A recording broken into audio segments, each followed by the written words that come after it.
Good morning. How is Morning. everybody today? Tired. Yeah, tired as hell. We started Stranger Things season 4 last night. After we Yeah, I finished saw. it. Yeah, it's like Boy, someone had a give me this boner. credit. Someone had a boner with Nightmare on Elm Street for the Oh yeah, majority. no, they're Well, how far did you get? Because We're like they halfway. We're a little over halfway through. We just finished episode 5.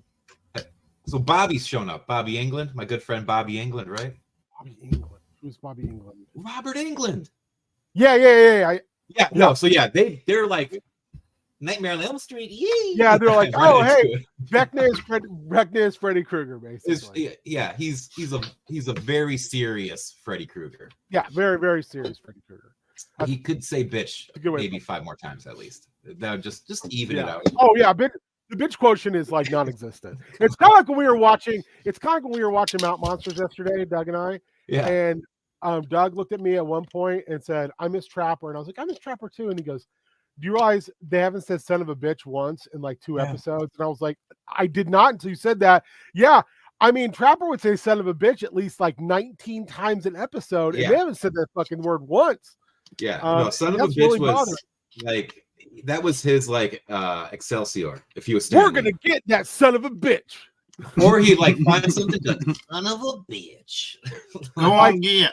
We're like we watched the Ashman, and it was just like I met and the Fire Ape, and there was another one too. Oh, one of those was 2 parts. Ashman was 2 parts because they had to go back to Trapper and man in the chair and go, tell us more about this. Oh, this is where I have to explore your Native American heritage. And I was like, oh no. And then they did, and we found out that Buck's Native American heritage, based upon only his face paint, is the Juggalo tribe. God, yeah, no, any excuse for them to like really dress up, yeah, to cosplay hardcore, very, God. very, very in a wrong fashion. Yeah. Also, the woman in the wood. I was like, I like the woman in the wood. These assholes need to get the fuck out the forest. Especially when they're like, we got to find a way to trick her into coming into our old world built huts that are supposed to mimic the Native Americans. The Native Americans did not build square huts, you assholes. Some of them might have, but I don't believe the Cherokees, the Choctaw, or any of them did. Yeah, I think that was that was more in the Southwest. Yeah, there's definitely like Pueblo Indians. Yeah, this is like you this is like Virginia. Oh, sure, like Appalachia. Yeah. Sure. And they I legit think one of them brought her in. Yeah, I just don't personally know like a whole heck of a lot. I know my cousins are half Ojibwe, and so I know a little bit about that, but I don't know too much about a lot of the other things. So I just don't know. So when I was a kid, my grandfather, my dad's dad, had his Native American background was quite pronounced. In the summertime, sometimes people would be like, "Is your grandpa like light-skinned African American?" I'm like, "No, he's just real dark skin." And my brother would get super dark skin, and my uncle would get super dark skin in the summer. My grandpa then went out and he was like, I want to check like where my background is, because he had no idea. 23andMe. Yeah, no, this was way before that. He found out like he was a huge percentage of Northern Cherokee, and he was like, well, I want to register, and I want to pay my dues, and I want to go to powwows, and I'm like, he really decided like this is something I want to do. Yeah, that's cool. That's the cool thing about that ancestry stuff. Is kind of find things about yourself. Well, see, he went to the actual Northern Cherokee tribe, and then they tracked it backwards, and they're like, "Oh, you are like you're enough of an Indian to be with us." Like, cool. So it's not like I'm 1/16 Cherokee. I'm 1/16 Cherokee actually, and which is just enough. Is it? Yep.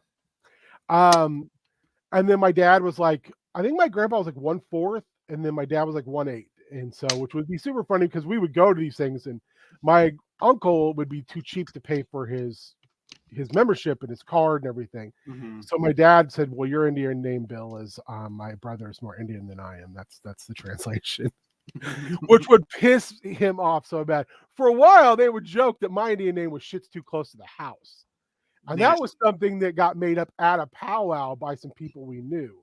Nasty. But I had just enough. There was God, I can't. It wasn't Hamlin, there was a Native American college, a Cherokee college in that area, and I had just enough to be able to enroll there. And I did not, which I regret. I probably should have. I think I would have had a much better educational background. I do. Actually, my Indian name is Kwanjami. Could be. I think with my education, I was so bad at school and had ADHD so bad that I personally don't think going to no school would have changed anything. Well, I mean, my collegiate experience was mainly playing football and then transferring and playing football, basketball, track, transferring. But no, I could have, and I probably, looking back, I probably should have. I did not enjoy college very much. I enjoyed parts of it, but not it. Just and I dated a girl from that college for a little while too, for like 9 months.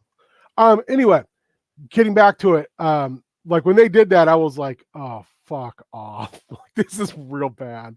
That entire episode, I was like, oh god, this is not good. And I do love that every time they do an episode like that it immediately is like, well, we all have Native American heritage. And I'm like, well, that's great, but like, I have some as well, and I wouldn't fucking ever dress up. That is the most offensive shit ever. Yeah, especially if you really don't look the part.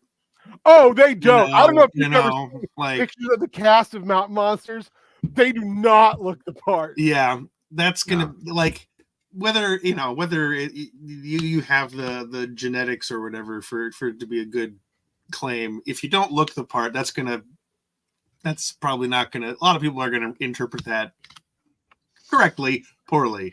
Yeah, well, I can remember us fishing in Wisconsin one year while I was in college, and getting pulled over by the DNR, and they're like, "You've overfished your limit," and I was like, "Well, I don't have a limit," and I handed them my card, and the guy was like, "You've got to be shitting me." He was like, "There's no fucking way," and I'm like, "It's real," and he checked it for like 20 minutes. He was like, "Yep, it's real," and he said, "You're the whitest Indian I've ever seen." And I said, "I'm not Indian. I just have Indian heritage." Yeah, there is a difference. Yeah, I have a friend who, in a somewhat not ironic, but in a strange twist, he was adopted. His dad is white, his mom is black. His genetic parents, his dad is black, his mom is white. Oh, that's interesting. Yeah, just like a weird thing that I learned about him ages and ages and ages ago. And you'd never know. Dude is just like, looks like all three of us. You'd never know he was half black, but he is. I've met his mom on many occasions, and she was at his wedding and all kinds of stuff. I'm the luckiest dude alive because I have Polynesian cousins, I have Hispanic cousins. I'm lucky enough to have a reasonably good relationship with the Northern Cherokee tribes in Southeast Kansas, and that we were constantly like, these are things that you not just grow up with, but they are a part of your life. I grew up where in my parents' home and my grandparents' home, my dad's parents, was like, everybody's welcome. I had a friend named Lawan growing up who lived down the block, and his mom, when he was 16, just up and disappeared. So he was in an apartment by himself, and we made sure he could keep that apartment. It was about a block away, and my dad gave him a job, and we Lawan always had a place to eat. He always had a place to stay, and he was just like, it was like having an older brother in that case. And it was, my dad was like, you don't just, he's like, people gave my dad shit about it. My dad was also kind of big around the area where we were because he would hire people that had a felony record. And he had a master's degree in law enforcement. He would tell them, like, you don't just throw people away. And if you don't, he was like big into like, you give people opportunity regardless of the background. If someone wants to put in work, you give them the opportunity to work. He's like, and you give them a hand up. He was a super liberal, and and we grew up that way. Everybody, my grandfather was chief of police for 30 years, and my dad had been KBI, and they were in law enforcement. They still believed in social justice. That was a big deal. My grandfather would go to our JUCO, our community college, every year and talk to all the incoming students who are from out of state. And he would let them know, like, I know that some of you are coming from rough places, because we had a really good JUCO basketball team. We had a really good JUCO track team. We had a really good JUCO baseball team, like nationally ranked. And he would tell them, like, I don't care where you came from, and I don't care what you've done, or what have you. You know, this is fresh start. And if you need something, here's my home address, and you come and knock on the door. When I was in JUCO, my grandfather would feed everybody every weekend. We'd have a fish fry almost every weekend, or a barbecue or something. It was like, bring everybody. I'll feed them all. And he did. And it was like, because he's like, this should not feel like, you know, you ain't, it should never feel like you ain't from around here type of shit, because it was too much of that already. So yeah, it was, I think I always find people who grew up in those situations tend to be much easier in accepting other people, because I have friends who did not, and I can see that now as adults, how that's turned them to be. And that really breaks my heart. So a lot of mine friends with anymore. So all right, anyway, I don't know how we got from that tangent, but Mountain Monsters is how we got from that tangent, of course. Which, yeah, I'm very excited now, because I think we're getting close to the Rogue Team shit, which makes me pumped. Anyway, Mike, you came on today because you want to work on some interesting things. Yeah. And then when you're done, I have something I have to work on, so we may run a little long today. It is what it is. So the last couple times I've been on, I've talked about this setting I've been working on. It is finally at a point where it's usable for various things. There's just a couple of details that I haven't really been able to work out yet, because I just can't get it in my head. And the main one is the cycles of the three moons and how that affects the tides. So one thing is those types of details, like having those things be not just cool but like logical, is important to me. So one thing, I know I sent it, but I didn't send it till this morning, is I sent a folder full of resources for world building. Yeah, I saw that. I haven't opened it yet, but I saw Cobalt Press, Sly Flourish, Old D&D. There is a book in there called from TSR World Builder's Guide. I believe this is the 2nd edition book. I had this actual book for a long time. I still might have it somewhere. But in the 2nd chapter, I want to say it's the 2nd chapter, or the 3rd chapter is worlds and planetology. And one thing it talks about is like how regular shaped or world shapes can affect like orbital things. If you're getting like super into like the tight minutia of that, it's, you know, it can really make a difference, I think. But it also is, I think, you know, it's also like you have to think about how serious you want to be with all that. Like for me, it's a lot of hand waving of like, oh, it's magic. All right, it works where I say it works, because yeah, and that's there's nothing wrong with doing that, but I like, for me, for my personal tastes, I like consistency and detail, because I think if you focus on consistency and detail, you can put clues like in the grand, you can put like small things, you can put things that are small, like clues for small events that are related to like players or characters. You could kind of foreshadow them in the mechanics of the world. And if I, at least for me, like, because I have ADHD, I really struggle to just like keep a certain, like, after a certain point, I can't keep stuff in my head. And like, especially if I'm running a session, like I am the sort of prepper that probably for a lot of people over preps. But I find that having lots of notes helps me run my sessions more smoothly, and I am less, I have more fun just because I feel more certain about things. No, it makes sense. I used to be a hyper prepper. And then a friend of mine, Zach, was like, you're spending all this time prepping. We used to do a prep podcast together occasionally too. And he challenged me. He was like, keep all your prep to a page and a half. I don't think you can do it. And then for a while, it was like, keep your prep to he's an excellent DM. And he would say, look, I can keep all my prep on a note card. Yeah, see, that would absolutely not work for me. I think even with lots of practice and time, that wouldn't work for me. I need to have more information. But I think some of it is like you're talking about building from like top down. And one thing that I took away from him, and as I've learned, on my prep's probably about 2 to 3 pages, is I build bottom up now, because I remember watching Mike Shea talk about world building and prep, and he said that he once had, I think it was somebody who's a big wig at Wizards, and they were talking about a project he was working on for them, and he had sent in like a bunch of like background, like pages and pages of background, and that person said, "This is amazing, Mike, but no one fucking cares."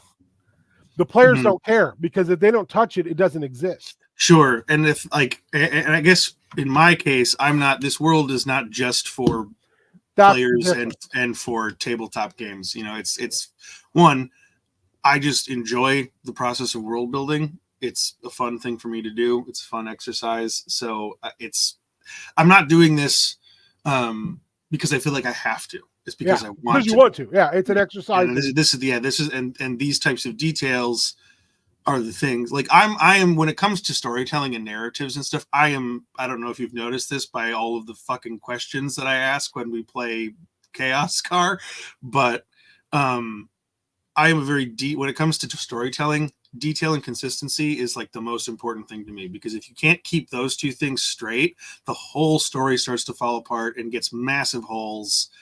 And while that can still be fun and still entertaining, I don't think that it's a good practice to get into. Do you believe in rule of cool then? There's a balance. You can do both. Rule of cool and sensible world building and storytelling are not mutually exclusive. I think that there's a misconception that it's one or the other, and I think that's wrong. Oh, I disagree. Yeah, I think you can absolutely do both. Let's pull curtain back a little bit on last Monday, because you should have been dead. Oh yeah, absolutely. Yeah, but I was prepared to be once I went down to 0 points and he was closing his jaws around me. I was like, well, it's been a good run. But I also was like, and my thing was like, you know what? I don't need to kill somebody just to kill somebody from the aspect of like, do the dice mean that? I don't believe in letting the dice completely rule your game. Otherwise, you're just playing a fucking board game. Yeah. So I was like, well, let's give everybody a chance to intervene. And they did, and they rolled 2 crits and 3 rules, which was wild. Yeah, and to me, that is the better story by far. It's like, the sliding between the close call, legs, getting a crossbow destroyed in somebody's mouth, and then getting the awesome like Eldritch Blast that only does 1 point of damage, but it's just enough because the frost touch destroyed the person's ability to regenerate. Yeah, that was such a good move on Cassandra's part, the chill touch. Yeah, chill touch, that's what it was. That whole idea of like, well, this guy's just regenerating, and then she just shuts it off, and he had like 1 hit point left, and that was that between that attack and the Eldritch Blast, it was enough to kill him, which I was like, chef's kiss to you guys. Yeah, that was great. Yeah, we did get that sweet ass slide. I think that there's a good balance there. I also try to remind myself, and this is just a personal preference, I'm not a writer and I'm not an actor, so there's always going to be some inconsistencies just based upon the fact that there's improv going on all the time, and I have to adjust. I have to adjust mightily to, I had to adjust in that game the fact that you and that NPC did not get along. No, I did not anticipate that at all. So when it happened, I was like, well, oh shit. Well, this changes the entire way that NPC is going to act when the shit hits the fan. They're going to target you. Good. Bring them on. They're going to target you because of that, and that ended up, I think, also being kind of a subplot that ended up being very important. Mm-hmm. Because I think you can make those adjustments. Now, what I think I'm hearing, please correct me if I'm wrong, is you want consistency of world, though. Like the base functionality of the setting has to stay consistent for everybody. Yeah, that's awesome. And it's not because it's like, oh, I can't, like, it just needs to be that way because I want it to be. It's like, no. If you have a consistent, if the rules that your world function by are you keep them as consistent as you can, those types of boundaries and parameters actually can give you a lot more structure to the stories you're telling. And I say this as somebody who has never run a module because they're too structured, but and they feel like having to do homework, and I don't like D&D to feel like having to do homework. So I'll point the Chaos Scar at that. I'm using the old 4th edition Chaos Scar Adventure Path. I don't follow that thing. I'm like, okay, they're great for like little ideas and stuff, and just sort of like, okay, cool, like I'm gonna use that. But I don't, especially a lot of the 5e modules are really bad. Honestly, they're like very badly written and missing lots of information, like missing lots of very helpful information.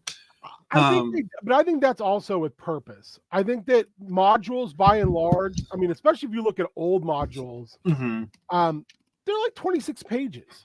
And I mean, like, I've run like campaign out of this, and you're like, what? I've run a couple of one page module things, like for practice. Just practice running shorter games because I'm really not good at one shots and like keeping things within a certain time frame, and I'm just really, really not good at it. So I try and practice a little bit here and there. But even those, like, and I think it's more of a problem with newer 5e modules than it was with modules from like 2014 up through like even 2020. And I think a lot of it happened from what I see discourse online, a lot of, not to get into a tangent, but a lot of the discourse online, the consensus, whether it's true or not, I don't know, but the consensus is that since Wizards of the Coast has started taking more of a direct hand in the production side of D&D stuff, they are trying to push out more content in a shorter period of time, so the books are not as well written. Because like the Spelljammer book that came out got a bunch of flack for like just being racist. That and just like was just like missing all kinds of stuff. That that was jank. That was a pure jank book. Then there's been a couple. I'm not defending that, but here's what I'll say. Mm-hmm. Anybody who goes back and looks at like a Gazetter from 2nd or 3rd edition, that's the exact same fucking thing. And people who lionize 3rd edition adventures, I'm like, go back and read one. They're not any better than what we get now. It's just more people play them now, and more people. Sure, that's definitely part of it. More people poke holes in them because I think more people want consistency, and those books are meant to be like more of like open path. I don't think D&D makes any more. They try very hard to stop making railroad adventures. They still occasionally do, but they also like realize that all of the crowd information they've taken has said people don't want that. People just play differently too, I'd say. Yeah. And people want, like, they've done all this research, market research, that says people want to homebrew. So that's kind of what they write now, is they're like, okay, well, here's this shit, do what you want with it, which was always what D&D was supposed to be anyway. Yeah, I mean, like, I don't really have any strong feelings about it one way or the other, because I have 2 modules, and I bought both of them because there's one specific thing in them that I wanted to swipe. D&D needs to be better about doing an open page at the beginning explaining what their mission statement is. If you've ever read any of Joseph McCullough's like narrative-driven skirmish games, like Frostgrave or Stargrave, or no, never even heard of them. They're narrative-driven like skirmish games, basically. Where there's a huge story. In fact, you don't even have to fight the other players a lot of time because it's like the game is trying to kill you. He says at the beginning, like, if these rules don't work for you, don't use them. Yeah, I mean, it does say that in like the player's handbook and the Dungeon Master's Guide. It's like these are guidelines. He says this in front of every single book, though, and there's got to be 30 books from between all these games. And he says, another thing he says all the time is you don't need to use our miniature line. In fact, use whatever you have. Hell, use paper if that's what you have around. Just play the game. Enjoy the game. I used Legos last night. Oh, that's awesome. I need to ask you how last night went.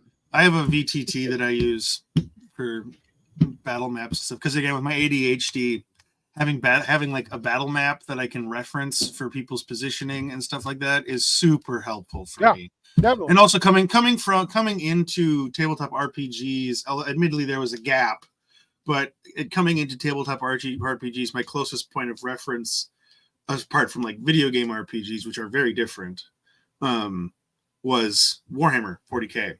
So not an RPG, but a tabletop strategy game. And so there was a learning curve for me where I had to like adjust to the more rules-driven mechanics of a game like 40K and like a need to adhere to the rules for the sake of balance and fairness. And just like versus like the more kind of loosey-goosey narrative thing of D&D, which I'm much better about, like kind of being like, you know what, in this moment, that's a cool idea. I don't care. We're going to do it. So you're looking at like planetary like movements and such. Mostly just the moons. I'm not super concerned about the planets, just because I don't think the kind of the way. So I guess I should briefly explain my cosmology in this setting. So this is the world of Telos. It is a world in a cosmos, in like an ether. There are other worlds and distant stars and stuff. And it is a globe. First and foremost, all the planets are globes. We're not doing like a flat plane in the void sort of thing. Or a donut or it's a globe. You can see I have the map of there's more continents on the world that I will work on in the years to come, but these are the two main ones. The one over here is called Atan, and the one over here is Kyrakia. And you can't see it because my head's in the way, but that's how they're split apart. And it is in a. Actually, one second. I have a picture I need to reference. I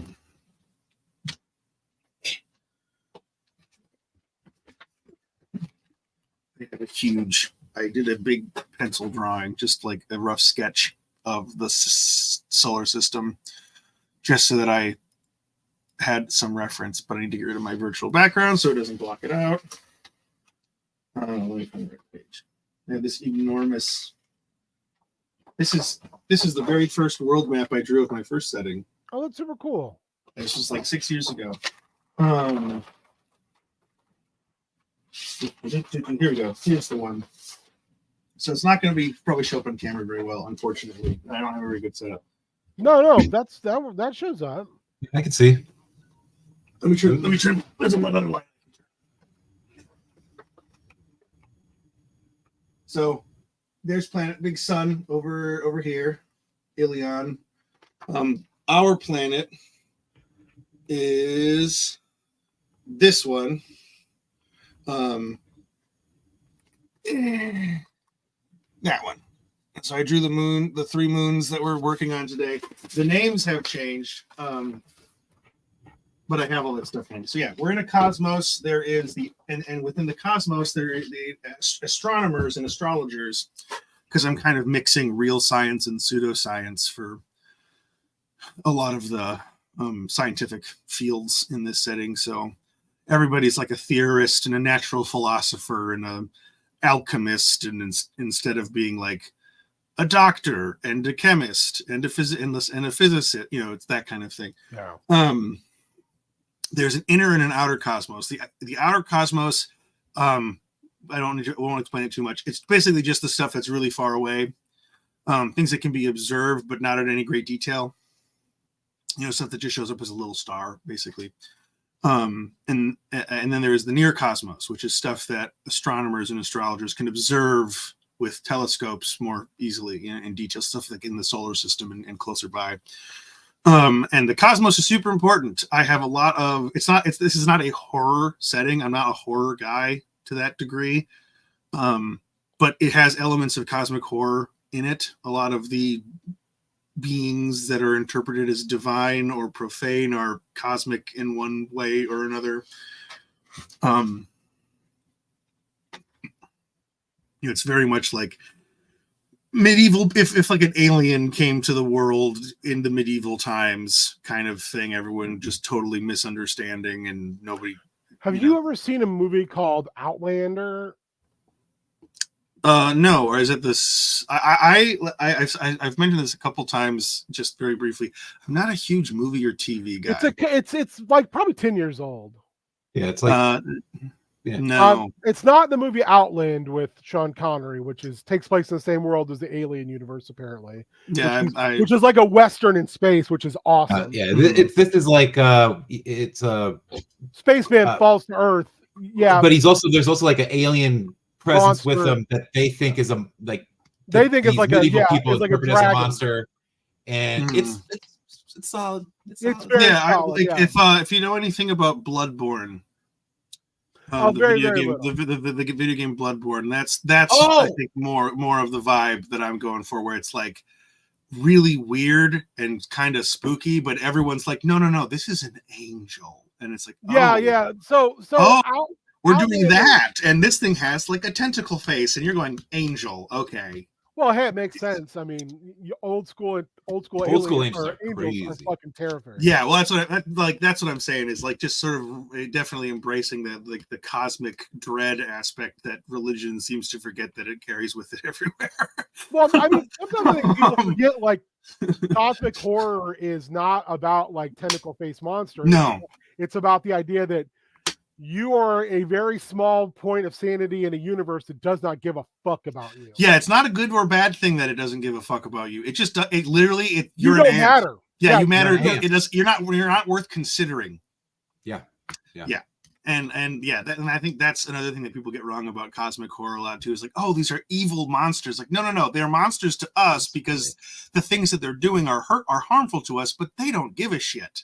Yeah, and if what they were trying to do didn't hurt us, they would feel exactly the same way about it as they do because it does. In non-Augustus Derleth Lovecraftian horror, before Derleth got his fingers in it, because Derleth definitely assigned more. I'm not like super into the stuff beyond what like the Lovecraftian mythos itself, beyond what Lovecraft wrote, so I don't know a lot about that. So Derleth is the guy who got Lovecraft's estate after Lovecraft died. He was on the very end, I think, like of the Lovecraft. He was like a friend of his or something. Yeah, right? He was in the Lovecraft circle, so he was part of that writing circle. But he was very Judeo-Christian, and so when Lovecraft died, he got the library to publish. Well, first thing, I never hate on Derleth because without Derleth, we don't get any of those stories. They just disappear eventually. No one gives a shit. He keeps that library alive, but Derleth also wrote a lot in the mythos, and very much assigned like good and evil to it because that's how his mind worked. Yeah. But like a lot of that shit with Lovecraft and some of the other writers of some of his other contemporaries who borrowed and weaved in and out, good and evil doesn't really play into it. It's the same thing with Howard. If you really read Howard's Conan and Cole and all that, it's not that the monsters are evil or Conan is good. Conan's not a fucking good person. No, he's very different. All Howard shit is about like atavism. I saw an article or like a video. I can't remember if it was video thumbnail. I didn't pursue it, but the title was why Conan the Barbarian is, or it was something along the lines of why Conan the Barbarian is the first guts from Berserk. Yeah. And it's like, yeah, I can see that. I don't know a whole lot about Conan, but like, yeah, I could see it. You know, Conan, this is I think is really always interesting. Conan is just a guy. He just happens to be like incredible at what he does, but Conan is like his thing is he doesn't like civilization. Yeah. He thinks civilization makes man weak. You know, basically he's from a very harsh barbarian. They've been wiped out. Yeah, he'll come to it like for needs of like food, sleep, maybe find a lady, but like then it's like I need to move on because So it's one of my favorite like things someone has pointed out in Conan stories is it's generally like Conan runs into some shit. He tries to steal something. He runs into some shit. Someone high up in the social stratosphere is like, fuck Conan. And then Conan's like, well, fuck you. And Conan gets an army of ne'er-do-wells. He goes in. He wins the day. And then he becomes everyone king. dies around him. Yeah, almost everyone dies around him. All the important people. He wins the day. He becomes king and goes, well, this fucking sucks. I don't want to do this. Yeah. Like, this is bullshit. And then he eventually he either ruins it by just not giving a fuck about it, or eventually the people are like, well, get the fuck out of here, Conan. And he's like, bye.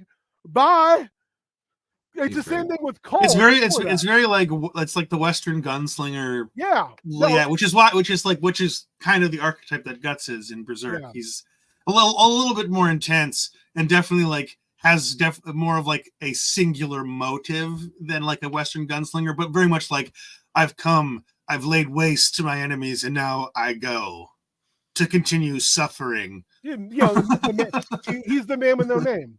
Yep. And I think, just any of that kind of like, that gunslinger kind of archetype. Why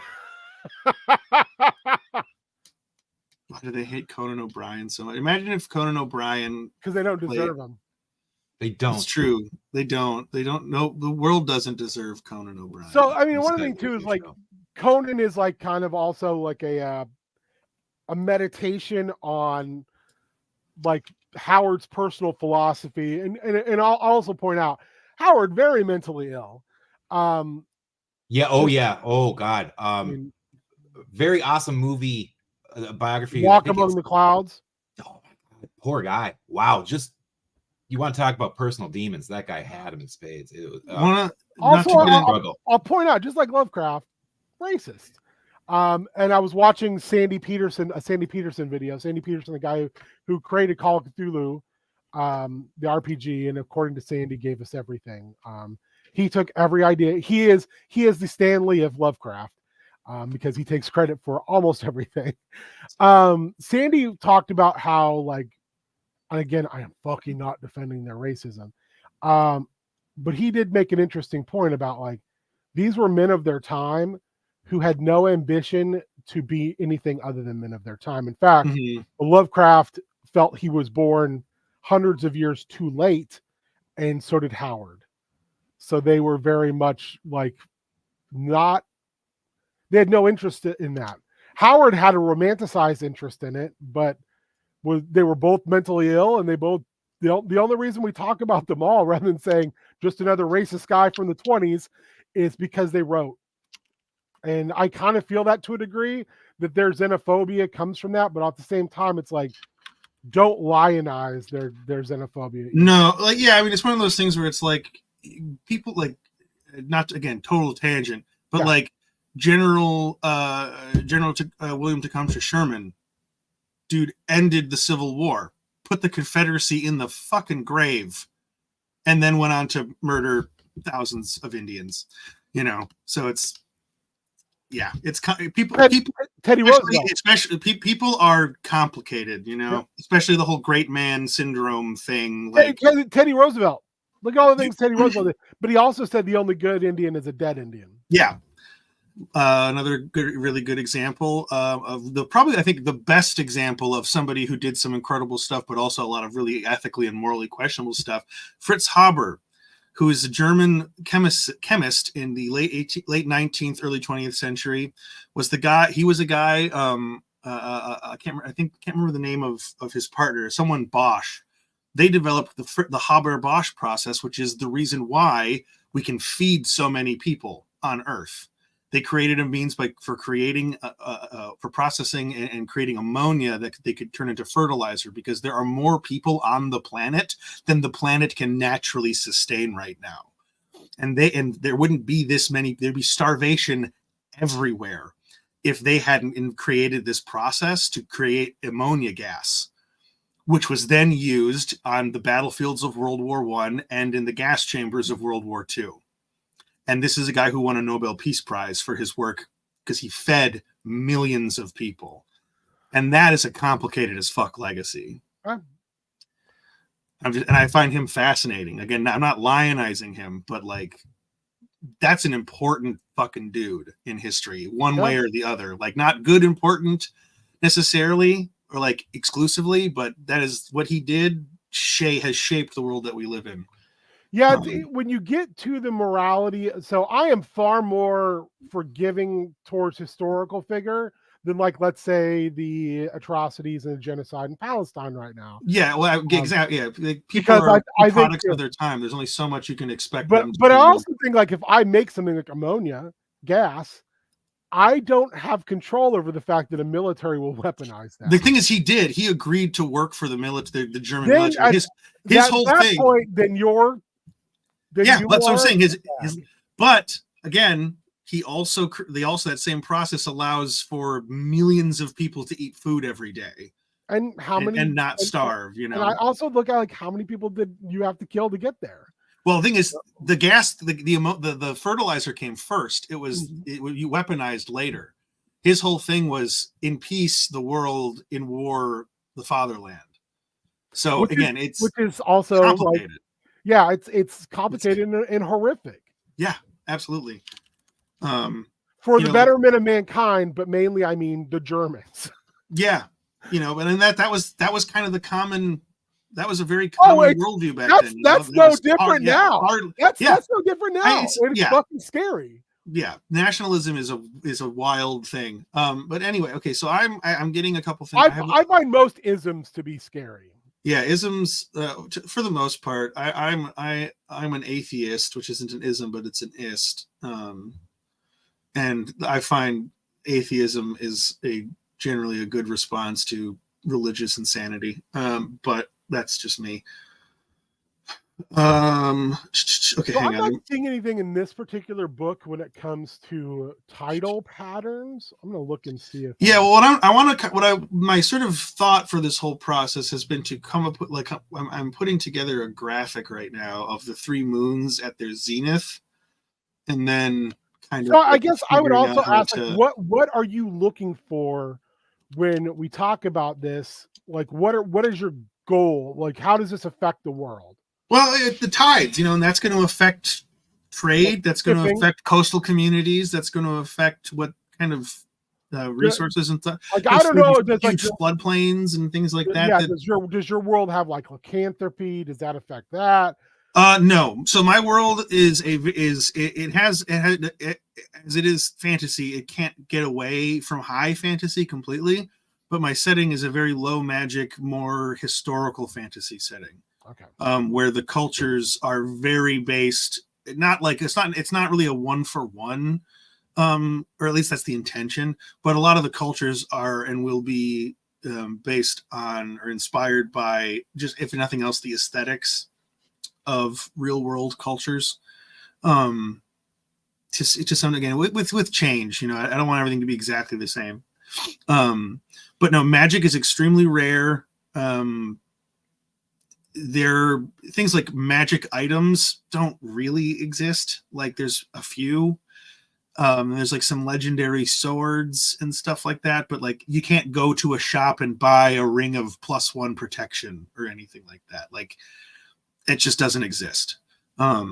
Magic is, in many places, not everywhere, highly regulated, tightly controlled. In the Eternal Empire over here, they are the chief practitioners of a religion known as Copirism, and there's different denominations of Copirism. They practice Orthodox Copirism.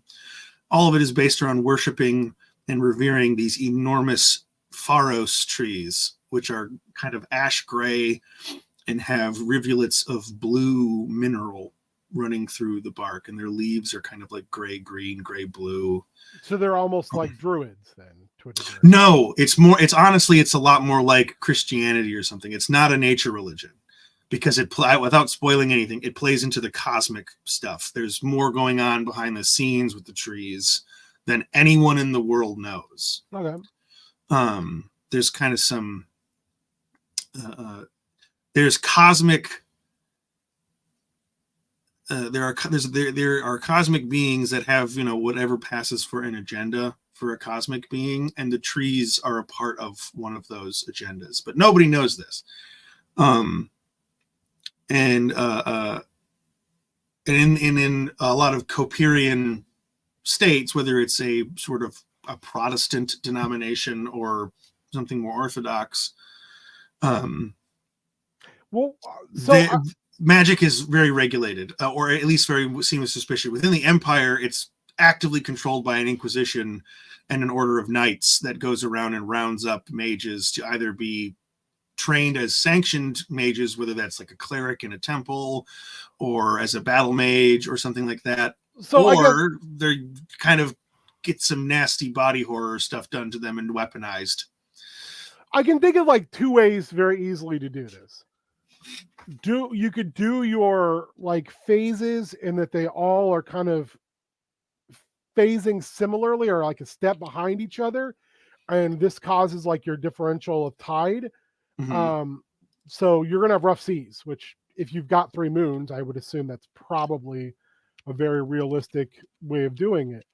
Or you could do it like they're far enough out that they're not having as big a tidal, they're not causing as big a tidal discrepancies until they align, and then you have like storms. Well, here's the thing. Okay, so actually so the way I kind of envision this is, so there are 3 moons. 2 of them are relatively close. One of them is much further away. It's still close enough that you can still, it's not just like a pin, it's not like a pinprick of light, and you can still kind of see the shape of it. Like, it's like the dime in the sky kind of thing. But because their orbit is so crazy, I actually already have something kind of in mind for the alignment. They only align once every some thousands of years. Okay. When they do, though, it creates a tie in what's called a syzygy. It's the astrological term for cosmic alignments, or I don't know if it's astrology or astronomy, but a syzygy is when cosmic bodies align. When these 3 moons align, it creates a god wave, like a massive flood. It creates a tidal wave because all 3 of the moons are pulling on the planet's pulling the gravity. So like this world has like a periodic great flood. That's super cool. Yeah, and like there's been one in like recorded history. Well, and there could have been more. You just don't know because it right, everything else. Exactly. Yeah, and another fun little thing. So I gotta move my chair. You can't really see it, but there's a little spot right above my shoulder where there's a little chain of islands. That used to be a mountain range, and a meteor impacted near it and broke the mountains, and that's what created all those inner seas. That was like a plane before. So there's lots of cosmic, like I love meteor. I love space stuff, and this isn't sci-fi. And I don't want to do like there are aliens on ships with solar sails. Like that's not really what I'm going for. I do have aliens, but they are very like. There's a book in that folder I sent you that's Pathfinder campaign setting distant worlds. It's you would dig that. Okay, I'll check it out. I haven't really forayed much into like the space stuff with. It's like here's the solar system your world is in. Like there's life on other planets. They can't really get to you, and you probably can't get to them. Yeah, but you could. See, yeah, that's what my that's what like my galaxy used to be. Because I'm also playing around with things like the Fermi paradox, if you're familiar with that, and like we've played the video game on Bad at Games a few times. That's a game you would love, Mike, because it is like literally just decision based. Nice. You're god of the galaxy, and you make decisions for these different races, for these different. It's like a city builder thing, but like in space. Oh, that's no, cool. It's more like you're deciding the fate of entire planets and their races just based upon decisions. And like interesting. That's where Sexy Binks came from. Yes.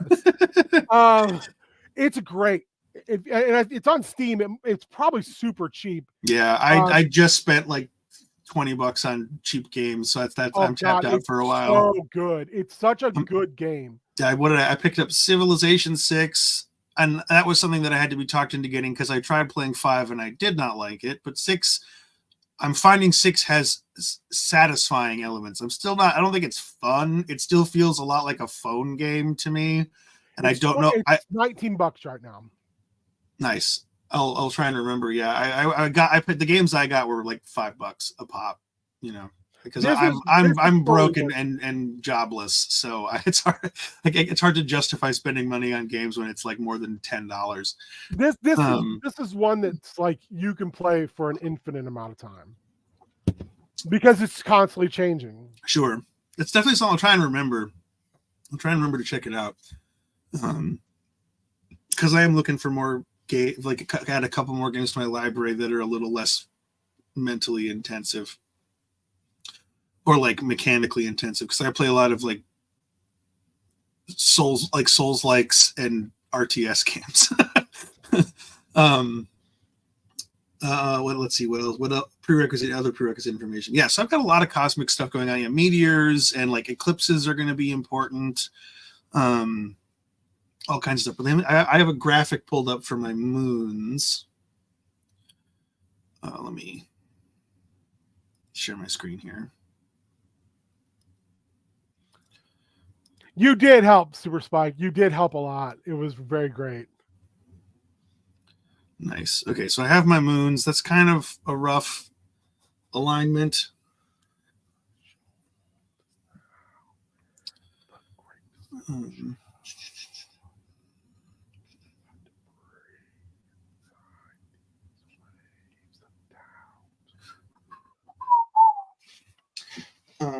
And yeah, the tides.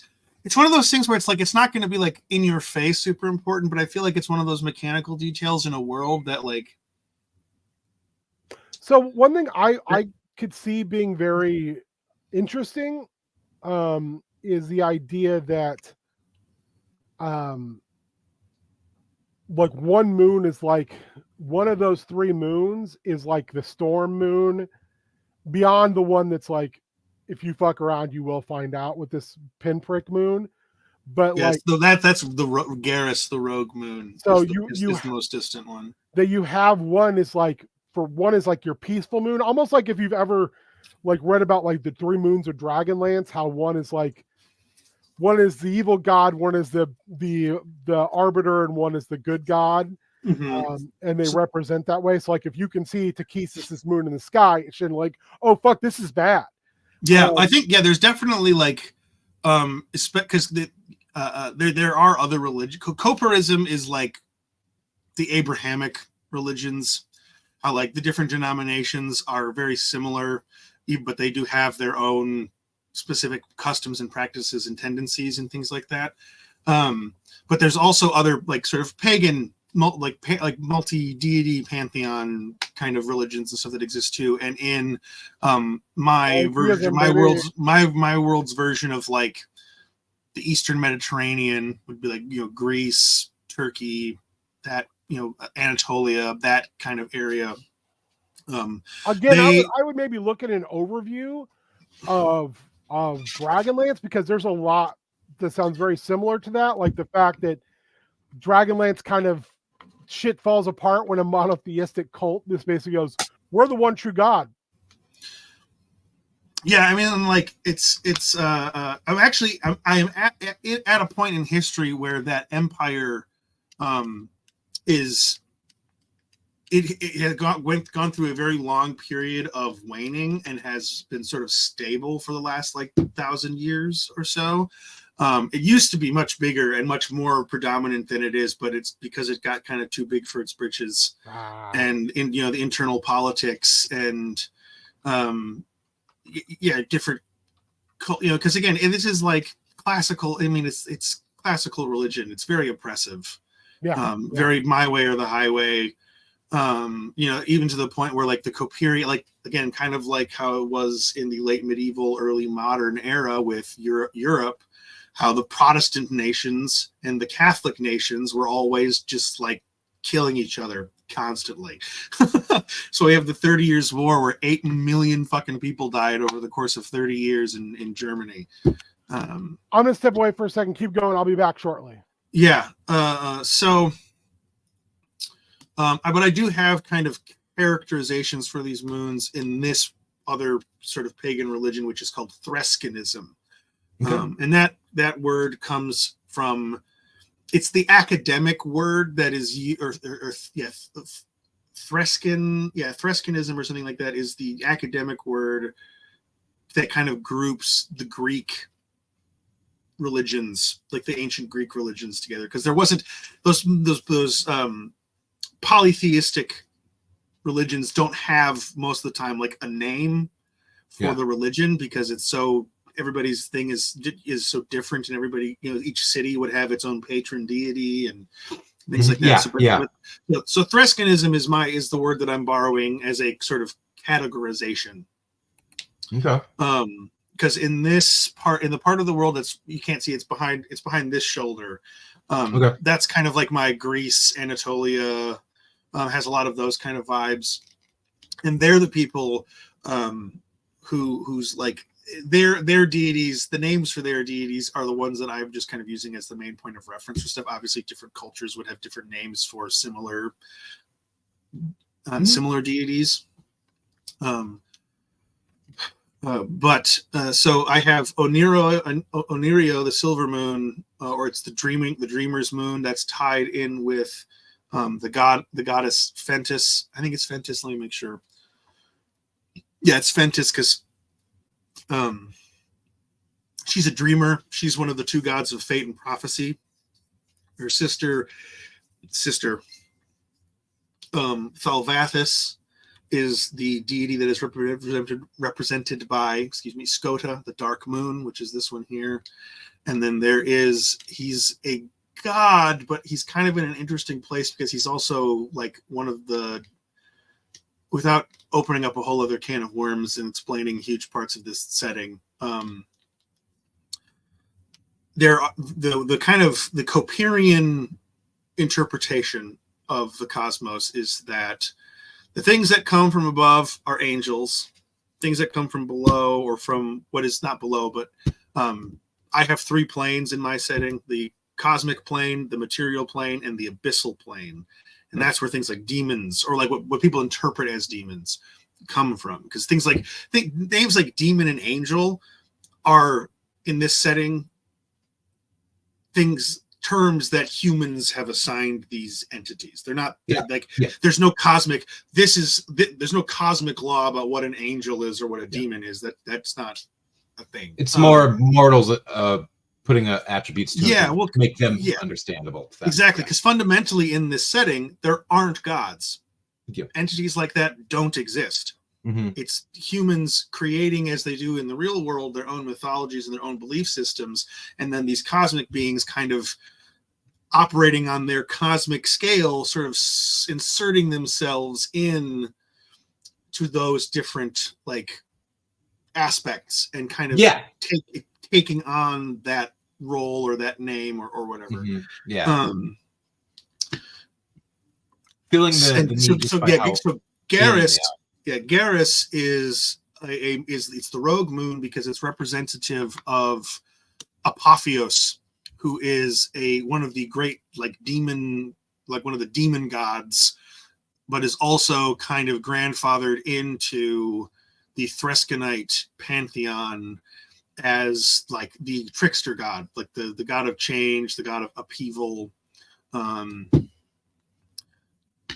that kind of stuff. And so that moon is the most distant one. And I'm trying to, I want to talk about, there's certain things that I want to talk about, but can't, because I don't want to be spoilers. But yeah, those are the three moons. Oneiro would be, sorry, I got to back up here. So Scota, I talked a little bit about Oneiro and Fentis, god of dreams, god of prophecy. And her sister Thalvathus, who's represented by Scota, the dark moon, is the goddess of nightmares and fate. And so they're kind of they're intertwined. They're the two that are closer because even though they're both a little ominous, Scota more so is interpreted more so because of its connection to Thalvathus, who's a more ominous deity. And then Garrus, the rogue moon, the most distant, the furthest away, the most rogue of the three. And So yeah, it's one of the reasons I want to figure out the cycle of the moon is like kind of what Ben was talking about, where it's like you can figure out that like, okay, this moon is associated with this thing, and this moon is associated with this thing, and so I've got like the cosmic associations figured out, but it's the in-world stuff that, like the boots on the ground, us normal humans, what do we see, and what do we interact, what do we have to deal with? And I've already got the syzygy thing figured out, where when all three moons align, it creates this huge gravitational force that pulls just so much of the water of the world all to one side. Okay. Because that's how the tides work in real life. It's the gravity of the moon as it rotates around the Earth. And so when you have three of them aligned, bad news. Yeah. Three things that are that close. And yeah, so I just don't really like. I just got to kind of start laying out the phases. Okay. Think, and that's just like the thing that I'm not. We're getting into like territory of stuff that I haven't done stuff in this much detail before, but you probably want to start off with like I don't know, a calendar, and then I do have a rough calendar. Okay, and then like that first day, I guess like that whatever would be the first day of that calendar, where are these in relation to each other up in this night sky? Yeah, that makes sense. I like one thing to keep in mind too for people in the chat and for you and Ben is that for my own to keep things simple for me, the calendar in this setting is based on the seasons and less on the position of celestial bodies. Like my sort of vision is that like people just haven't gotten there yet. Like that particular type of calendar just hasn't been conceived or like adapted yet. And so everything is based more on seasons. So actually I've got the Garian calendar. It's named after one of the great emperors of the Eternal Empire back in the day when it was a different name. I've got the big Eternal Empire is like a successor empire. It's very much like the Byzantines in like after the fall of Western Rome. Okay. But rather than Rome having been the heartland, it's like what if Constantinople had been like the hub, and when the West still fell, but the heartland was still intact. So let me here's my calendar stuff. So I've got, again, this could change, I suppose, but I'm bad at math, so I tried to make this easy for me to follow. 25-hour days, 10 months a year, 8 weeks a month, 5 days a week, so you approximately get 400 days a year. Every 7 years, you get the leap year, this world's version of a leap year. It's called a lunar omission. When the fourth month of the year has an extra day and night. And it's called lunar omission because at night on that night, none of the moons can be seen. Okay. Which is a bit weird, but I think there's like, because even though there's like I'm trying to keep things not realistic. I don't like the word realistic when describing made up stuff. But grounded, I guess. There is still kind of some weird shit going on. Like I still do have kind of a winds of magical ley lines kind of thing.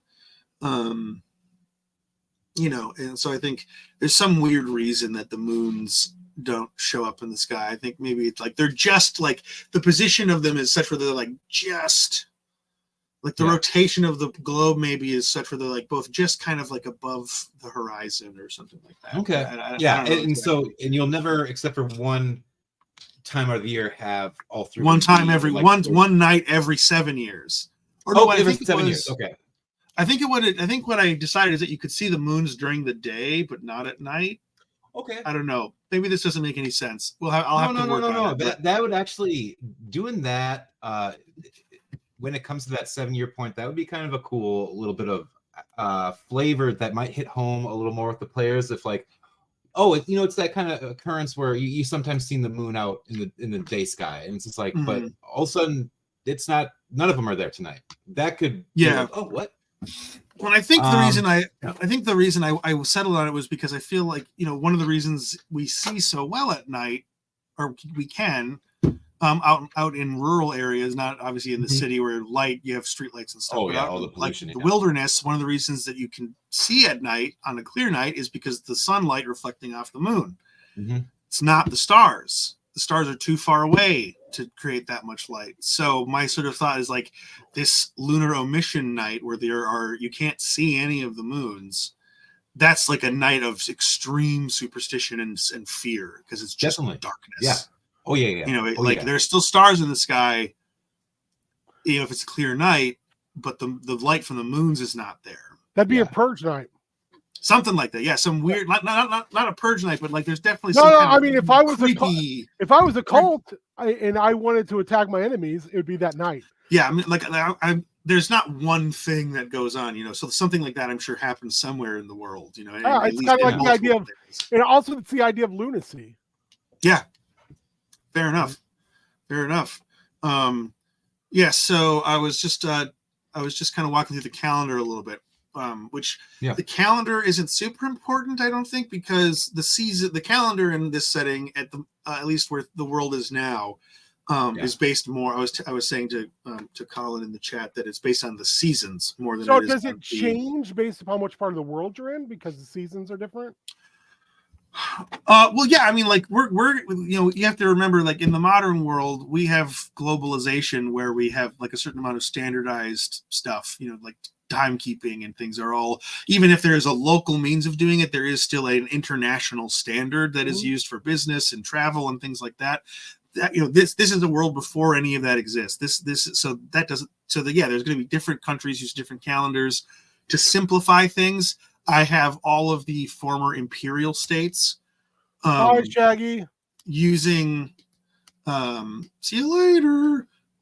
Using an imperial calendar called the Garian calendar. It's named after one of the many Garios that were emperors of what is now the Eternal Empire, but at its height was known as the Andriasic Empire. One way you can get around that too is because, like you said, there's been many of these floods potentially, is they use a pre-flood calendar. My sort of internalized thought is that they just haven't gotten around to doing the calendar by the stars yet. You know, that makes sense. That's just like that particular cultural development just hasn't. Well, wouldn't it just be based completely upon season? Yeah, that's what that. It's just like, oh, we're in spring. Yeah, like there's still months and things like that, because like I don't hot they go, we're in summer now. Yeah, I don't think, like, I think there's a little bit of the celestial stuff in the calendar, just because I don't think you can have a good calendar. Like a calendar can't exist really without some adherence. Phases, I'd assume, right? Yeah, something like that. Yeah, but like the first day of the year is the first day of spring. Yeah. Okay. In this calendar. So yeah, the first month is Girion. We've got Girion, Nyax, Anthesa, Ilio, Strophe, Creo, Thanara, Thalios, Fenta, and Loros are the 10 months. And yeah, so the first day of the year is the first day of spring. Okay. Just because that seemed more like straightforward to me, like something maybe like a culture would be more inclined to like land on, rather than having the first day of the year be like midway through a season, you know, which like works better. But again, like I said, I just don't think we've gotten around to that yet. Or maybe some cultures have in other parts of the world, but not here. And so all of the former imperial states, which is like basically the whole northern half of the map and a little bit of the southern half of the map, use this calendar. So we've got 10 months. We've got the 7 years, the lunar omission, and like, I don't know, I've got my kind of thing. What I should do is I should find like the mid phases, because I think if I can find where the mid phases of these moons would be, I can kind of fill in the rest independently. I mean, I would also say don't feel, and I'm sure you won't, but don't feel like you have to be married to like what we know. Oh, you mean in terms of like what we know is right now as like humans? Oh, absolutely. I think one of my intentions is to kind of strike a balance between like I said, like saying earlier, it's one of the reasons that my science in this setting is a kind of a mishmash of pseudoscience and real science, is because some of the pseudoscience stuff in this fantasy setting is real and does work. Mm-hmm. You know, things like alchemy, and like I have like perfumers, which is a type of old world alchemist that would and their perfumers are actually a really, really, really important part of Orthodox Christianity, from my understanding. They create the baptismal chrism, and with like this crazy secret recipe that has like 48 or like some 40 some like secret ingredients, and some of them are like it's like tree sap from these like mystical trees on an island in the Mediterranean, and like all kinds of crazy shit like that. So that stuff definitely exists, you know, and that's like it's why like you know, there are one of the things about the Rogue Moon that I guess I should mention, and why one of the reasons it's called the Rogue Moon, is that based on ancient historical like cave paintings and texts and stuff, there are people who believe that the Rogue Moon didn't used to be there. And I have a reason for that. But people in the setting, you know, like it's been so long since that was the case. You know, again, you have to go back to like cave paintings to find a time when this moon is not referenced or illustrated or spoken of. And so that's a weird question, you know, like why in this depiction of the night sky is there only 2 moons? There's 3 moons. Yeah, that's weird. Yeah, I don't know. I like to have a lot of that cosmic mystery. Like I said, there's like the cosmos has literally shaped these continents. You know, again, a meteor impact created those inland seas. Those didn't used to be there. Those have only been there for a few thousand years. But it's one of the many things that's gotten muddled up. People in the setting don't know that that's how that happened. They think it was the flood. Mm-hmm. You know, so the time, like I have my timeline. And there's actually the time, like it's a combination of the whole like fundamentalist Christian thing of like the world is only 6,000 years old, but also that crazy crackpot theory that like the Dark Ages like didn't actually exist, and that's like a historical fabrication and like conspiracy. But like, what if that was real? What if there's just like a whole time period? Or like not that, but like sort of the opposite of that. What if there's like a whole time period that, because you know the but because of the limitations of like the technology and scientific understanding, people just don't know about. They have lumped it in with this other time period, and so they think the flood happened more recently than it did. Yeah, I mean, if you can control the perception of time, you can literally make it whatever you want. Yeah, and like gravity's a big deal, which is why the tides I think are going to be really important, because like I said, I do have aliens, but they're like cosmic aliens, and they all live under the water now because they came from another planet in the solar system that was destroyed for spoilery reasons. Could be like, and like again, like use the Lovecraftian idea of like the great race of Yith. It's very much, it is sort of like that, or like the star spawn kind of thing, where like they're called the Yog-Sothoth, and they came from another planet in this solar system. And the thing is, they're like in the modern world, they are myth. They're like something that from deep history. And like legend has it that they came from the stars, but like that seems crazy. Like, how could they come from the stars? It's blasphemy to think that. Yeah, like something like that. Like, you know, like, or they're demons. Or exactly something like that. Or they are messengers of wicked beings who are fleeing the light of the gods or what have you. You know, because the different interpretations. I'm trying to like.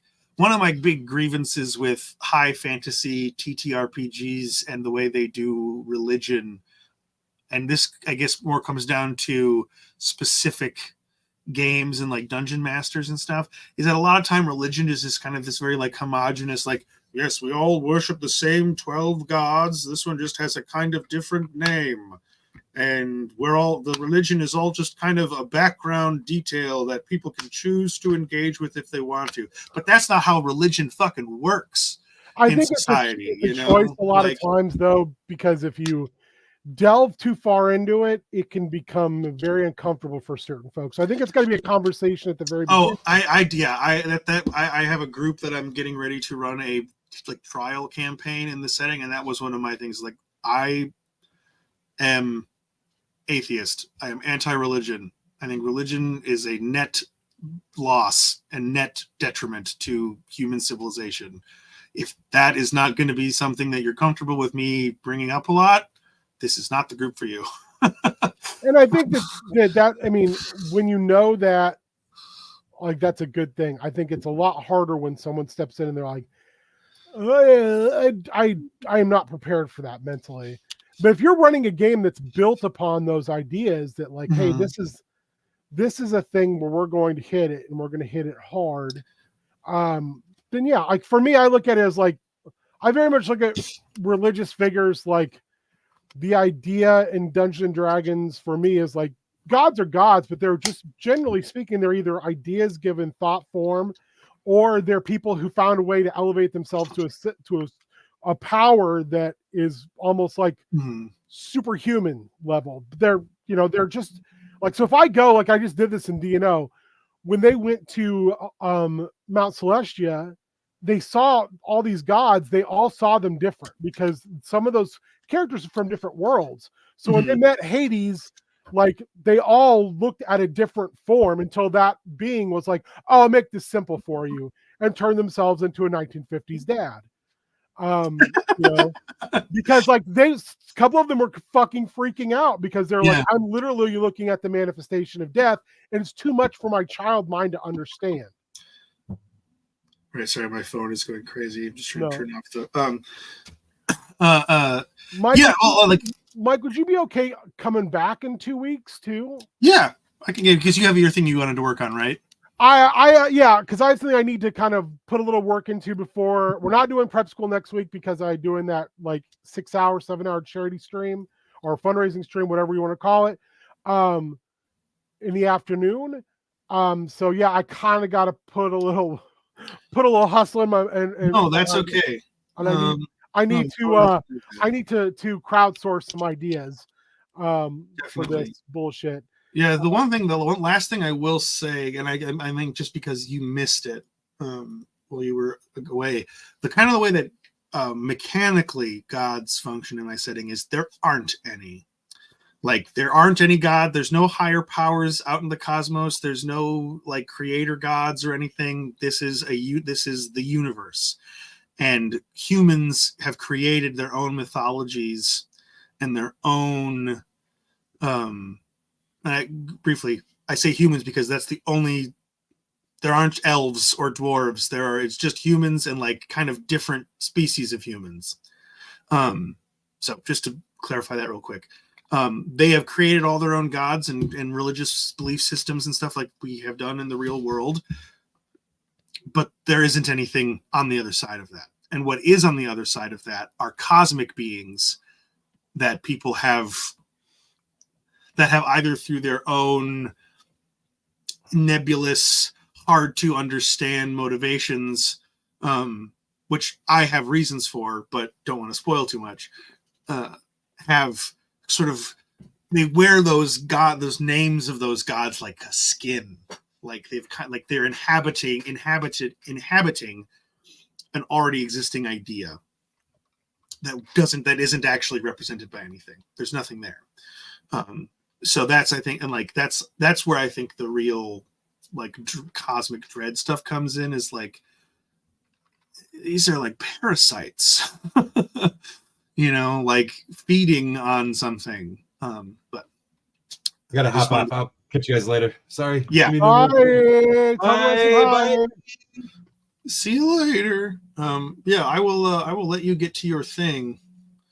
It's 11:30 and I gotta run some errands.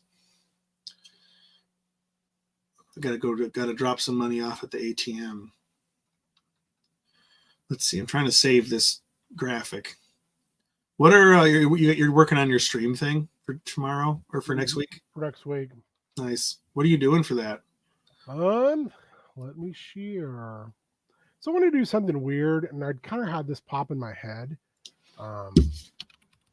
And I was like, oh, I'll do this. This will be simple. Of course it's not. It's the players are clones on a spaceship full. It's like got a habitat that's been just falling between like the lanes that spelljammers go on.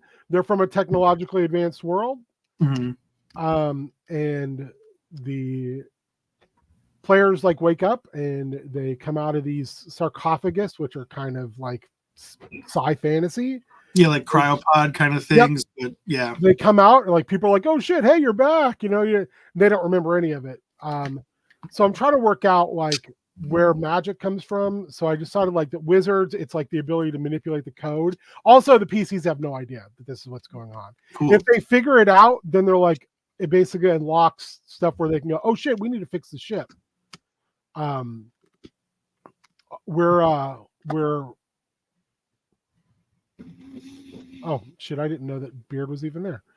And then I'm thinking like sorcerer, it's in their genetic code.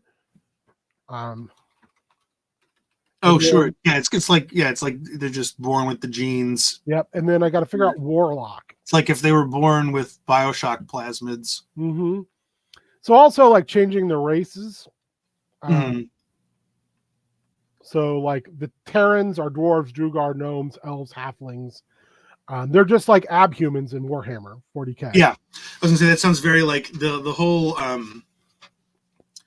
There was I can't remember. There was something that you said that was like, oh, that feels very 40K. Oh yeah, looking at the Terrans being the dwarves, I was like, that is so space squats. Yep, that's exactly like or the Leagues of Votan now. Yep, that's immediately what I thought of when I was thinking Men of Stone.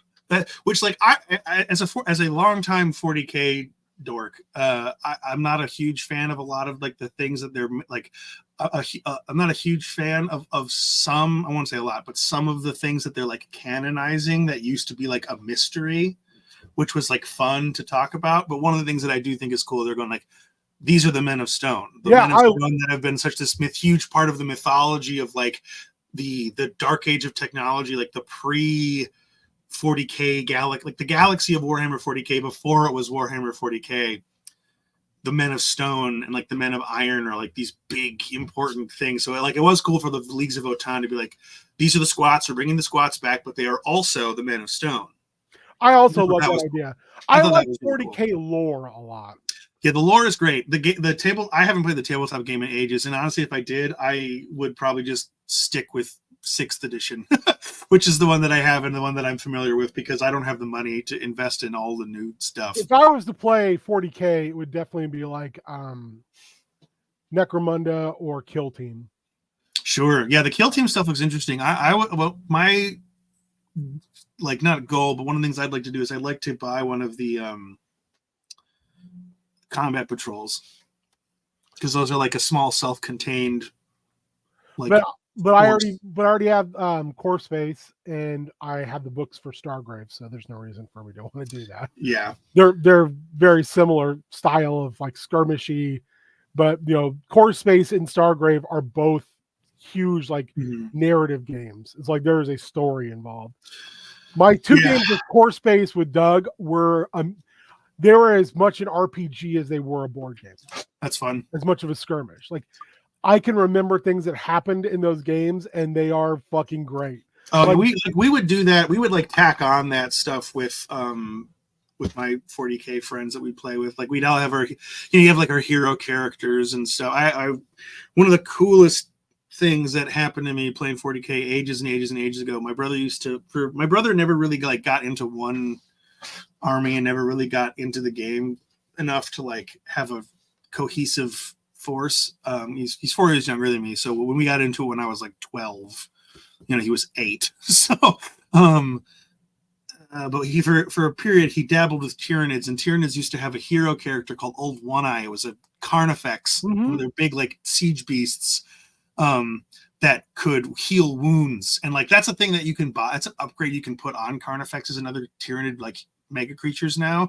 But back then he was the only one that could do that, and I was using the Chief Librarian of the Blood Angels, my Space Marines that I play, Chief Librarian Mephiston, the Lord of Death, who has this crazy force sword. And he killed Old One Eye like 4 times, and he just kept getting back up. And that was really awesome. Yeah, I mean, so you can like I love having those awesome moments in just like non-RPG tabletop games is still really fun. And both those games are geared towards that. Like I said, with Frostgrave, Stargrave, Justin McCullough games, it's like built to where it can be as cooperative competitive or as competitive cooperative, straight up competitive, straight up cooperative. You know, Rangers of Shadow Deep started out as a solo play game, and now it's like you can play it as a multiplayer co-op game. Cool. I haven't played Silver Bayonet, which is like a, you know, weird West, but like during the American Civil War type of thing. Sure, like that early industrial era. I'm a sucker for the Napoleonic era and the American Civil War era, so that sounds. And then cool. Core Space is like you and other players are playing captains of like scavenge ships. Cool. You land on these, you know, edge of known space like platforms and places like that, and you basically are raiding them. You're fucking criminals. That's cool. So you have to worry about like corporate police. They're NPCs. There's NPCs in those games that you can attempt to recruit to get on your ship with you, who also sometimes will just shoot at you because you're essentially robbing them. Yeah. And then at some point, every game, I can't think of the name of the basically the alien AI force that it will arrive, because that's the thing, is this AI has woken up and it is just slowly moving towards the center of controlled space. Terrifying. Killing everything in between. Terrifying. So like they'll just start showing up and you've got to go, okay, well, what did we need to get from this place? So let's get it and go. Yeah, it's great. And now with the second big box set, it's you're going to these worlds and you're going and this old race has woken up and you're robbing them. You're like robbing they them. Do. Yeah. And then they're like, oh, no, those old races need to stay sleeping. You're like, oh, no. So, very briefly before I go on the subject of, finish. It's super cool because you can only carry what you can carry in that game. Like you have you have slots on a little plastic thing. Sure. Like what you have are different sizes. Mm-hmm. So when you're digging through what you're thieving on a ship, you have to go, am I going to use this concussion grenade, or do I need to throw it so I can take these 2 genetic sequence things that are worth a lot of money that I need to sell? And I could buy more grenades with those. And then later on, I can buy a sentry robot to set in front of the airlock to get back to my fucking ship. That's cool. Because if you don't get back to your ship, you're fucked. So like one of the last times when Doug and I played, 2 of Doug's crew got stuck on this like space station, and they needed me to pick them up because his ship left and out of self-preservation. Oh, no. You know? And I was like, I'll pick you up, but it costs you half of the shit you fucking took. So there's a lot of get out of here. You're going to give me some of your stuff. I mean, when we ended up in this, we had very similar goals on that mission, and we ended up in the same room together. It was like, hey man, I'm not going to shoot at you. You don't shoot at me, but we both have to get to the same computer console for different reasons. So I will let you go first, but I get to loot the room. Sure. Like it's a negotiation. Like, what do you want?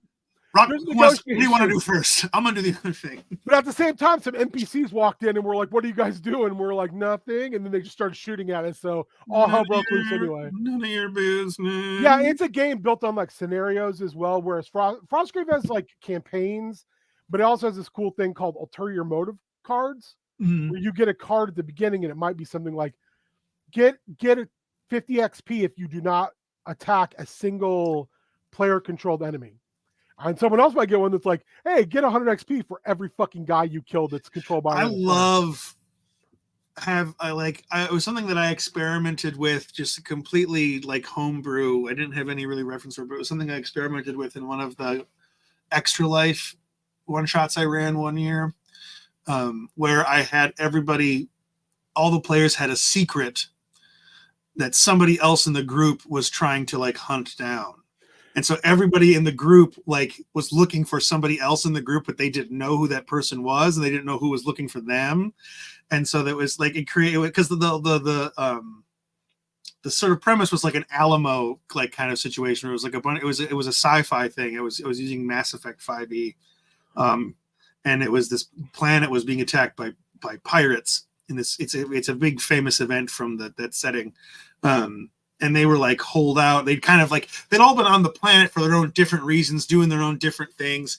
And the attack had come, and so they had all kind of over the course of several days, kind of in the lead up to what we played, that all kind of found this defensible position and sort of banded together, but nobody really trusted anybody.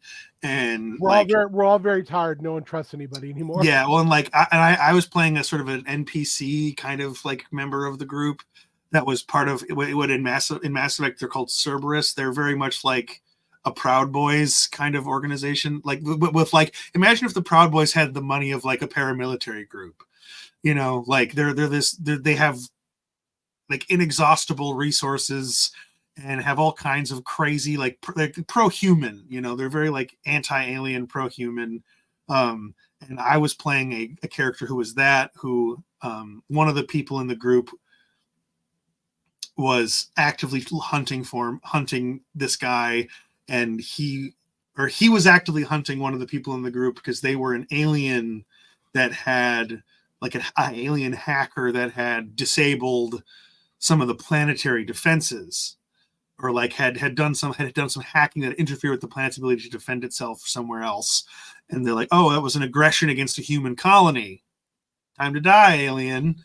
And so like, yeah, there was a whole bunch of stuff going on. It was really fun. I'd love to like do something like that in a more campaign, so really like that stuff can actually like play out and cook and simmer over a few sessions. So like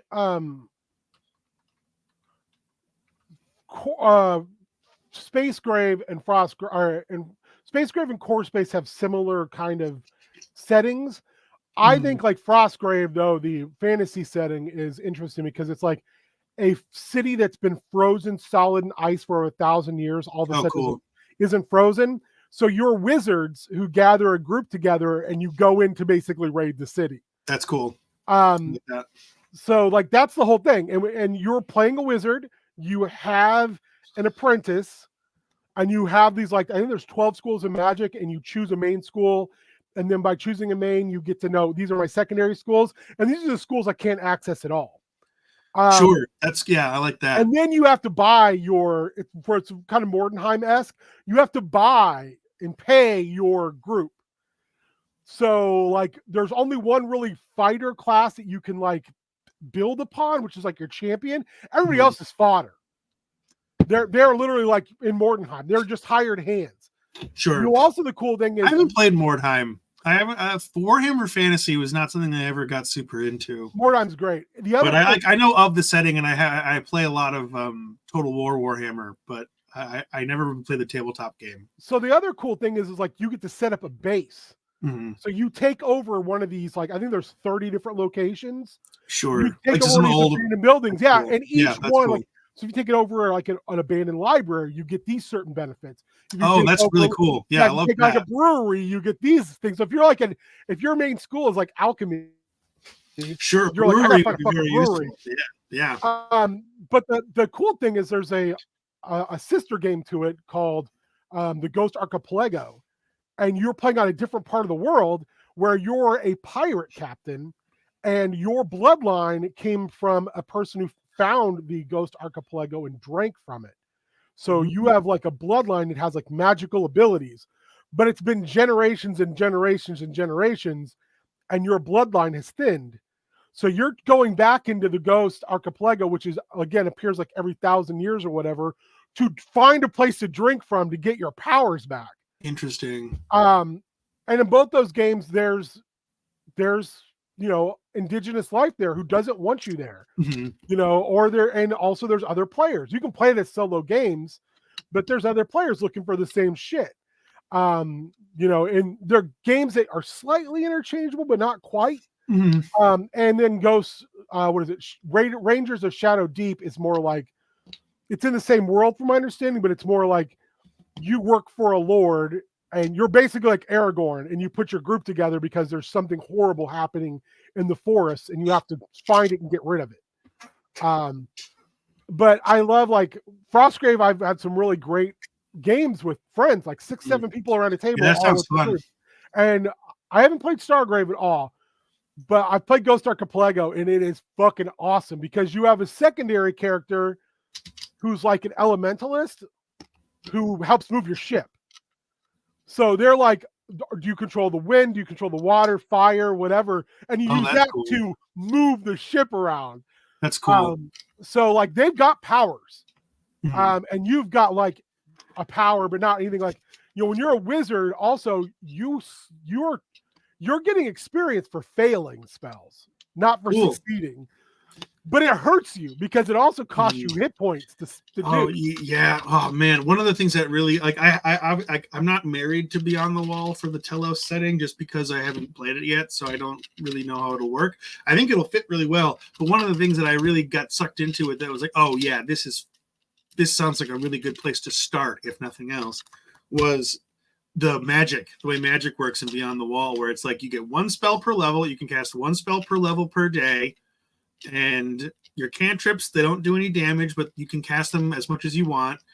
And rituals, if they go wrong, they fucking go wrong. I played a couple campaigns of Beyond the Wall. It's great. Yeah, and like I haven't tested out the mechanics yet, but it's something that I have for my 5e games too. Is blood magic. You can use your own hit points to fuel your spells. It's like it's one of those things where because I don't have a grasp at all on how the mechanic, like the balancing of like damage and stuff like that works in Beyond the Wall. So I haven't like decided anything about how that will work. Like what dice do you roll? Or I haven't decided that, but like I love having a blood magic mechanic, not just also because it's a cool world building thing. Like here's this. It's I don't know if you're familiar with the Dragon Age video game series. Sort of, yeah. Blood magic is a huge part of that setting, and like it's a very like comic book fantasy setting. So there's a lot of things about it that as I've gotten older, I've kind of gone like, okay, all right. But the blood magic stuff and like the mage regulation and like that kind of thing, that's all really a really cool part of that setting that I really like. And so I always wanted to have some way to do that, because like blood magic is one of those things where like one of the things that I think is a really interesting nuance about the whole blood magic debate in a fantasy world is it's evil, right? It's considered evil, rightly so, to use the blood of other people to power your spells. But what about using your own blood? That's like a weird gray area in a lot of settings, and so just having mechanics to be able to do that, but also you can use other people if you want, but there's like a ritual that has to be, you can't just like cut somebody and use their blood. You have to prepare the blood in a very special way, unless it's your own. If it's your own, you can use it, but if it's somebody else's, it has to be prepared. And there's a entire group in Frostgrave who have to do that, where you have to, there's one group that like changes shape, so you can get a group that basically takes on like full animal forms, half animal forms. There's an entire class of wizard that makes constructs. There's an entire class that summons things. So like before games start, you can summon things and then take them into the game with you. There's a necromancy class, of course. Gotta have a necromancer. Yeah, well, there's like all these different schools you can take from. And it makes it really interesting when you're like, can do all this. And on top of that, you can take different soldier types. Like there's a soldier class that has dogs. Cool. And then you have to pay for the dog. I'm a big fan of dog companions for NPCs. They're amazing. Like I use them a lot, honestly. As I say this as somebody who's like, I like animals, not really an animal person. So I don't have like a lot of the same squeamishness about like animals dying that other people do.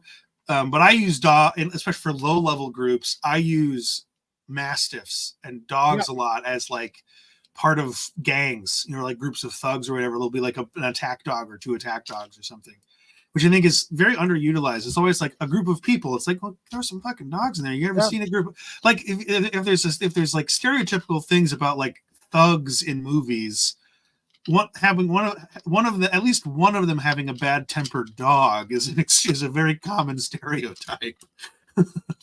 No, I agree. I find that when thugs, you can mix a lot up by giving them something. You can make a character. Chaos Star last week, giving Jefferson a dog and then giving him an awakened dog makes that character far more interesting than if he's just old guy in a shitty antique store. I still would have gotten a kick out of him without the dog, but the dog definitely added some more flavor for sure. And those were literally both our 2 people from Mountain Monsters turned into D&D sure. characters. That's funny. So it's just when we were doing. I have a traumatic. It wasn't traumatic for me. It was traumatic for my players. Story about attack dogs. I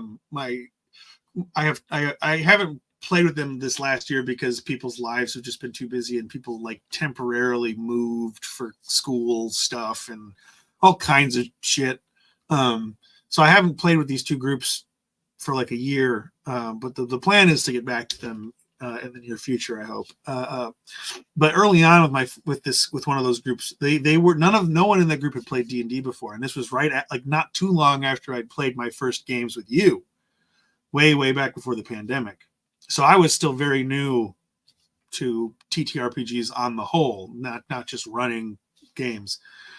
And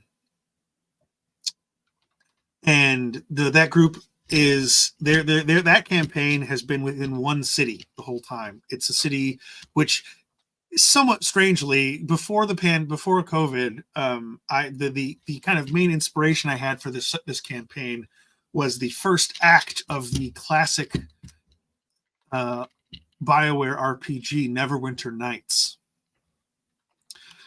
Where the city of Neverwinter is afflicted by a plague known as the Wailing Death. And so it's not a 1-for-1, but I borrowed heavily from that premise and the characters in that chapter of the game.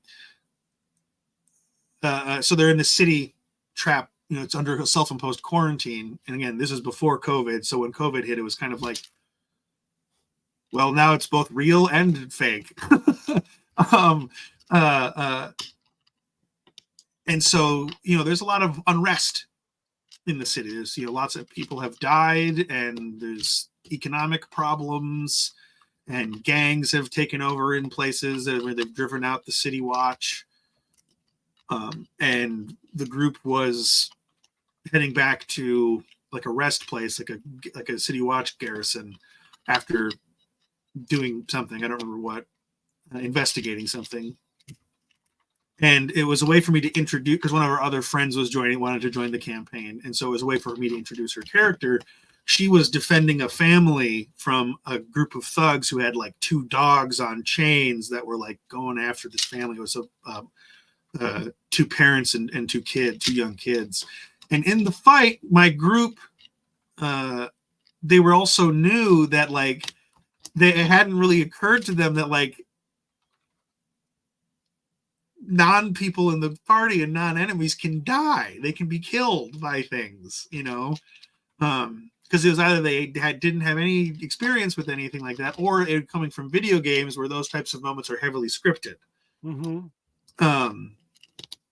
And so they got really keen on like, we're going to stop the thugs. We're going to stop these thugs, and forgot about the dogs. And the dogs killed both of the parents.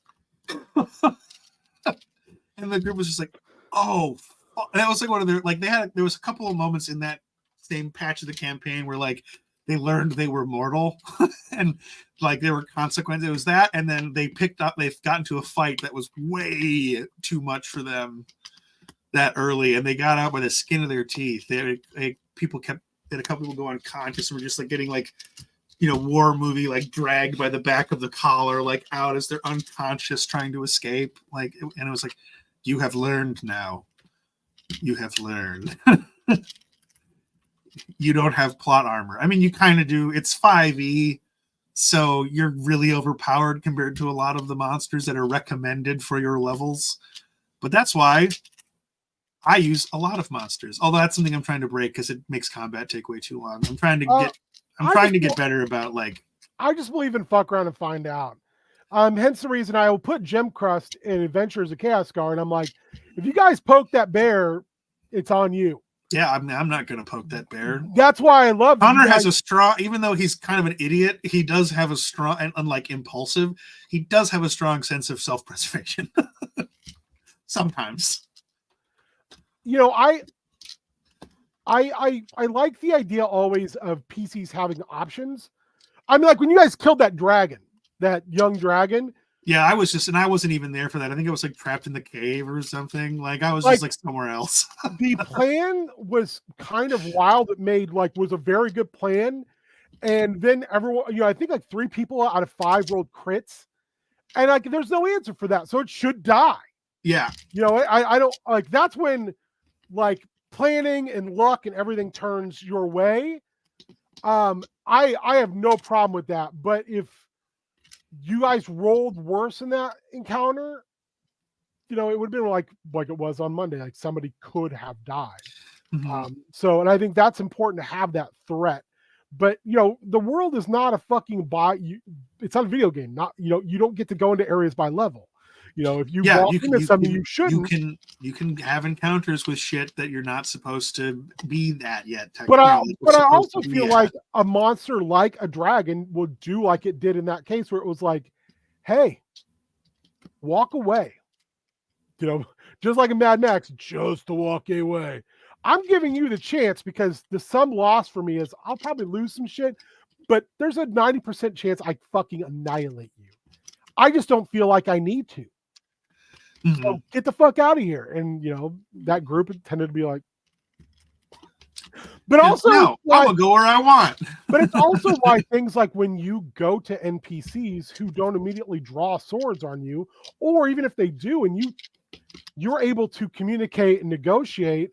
I don't like the idea of something just being, unless it is like a demon who is just like, I am a fucking engine of death. Mm-hmm. Or like zombies or things like that. I don't feel a reason not to reward negotiation. I mean, shit, you can run across a vampire and the vampire be like, all right, here's how we do it. Yeah. You give me food and I won't go down to that village and kill every single fucking in my experience, what it mostly comes down to is whether or not the player characters are of a mind to negotiate. Yeah. And I have in one in my 2 groups, one group, I have a paladin. So she doesn't negotiate, and she doesn't like to negotiate. And in my other group, again, there are a lot of them. Obviously, been playing for like 6 or 7 years now at this point. But like, started off, no one in the group had ever played before, so there was a lot of learning experiences about like where this isn't a video game. I'm not just going like I'm gonna when it makes sense, and for the most part, I will try and create encounters that you can manage. But like there are places that it just has to be this way. It doesn't make sense for it to be any other way.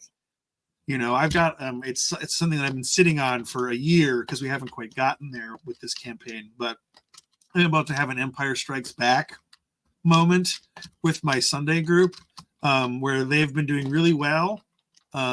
They've been accomplishing a lot of their tasks. They've gotten very savvy. And they're likely to accomplish the thing that they're doing now. But what's going to happen is it's again based on kind of the structure of Neverwinter Nights. They are in the prison district right now, in the prison, trying to accomplish this task that they've set themselves, trying to cure this plague.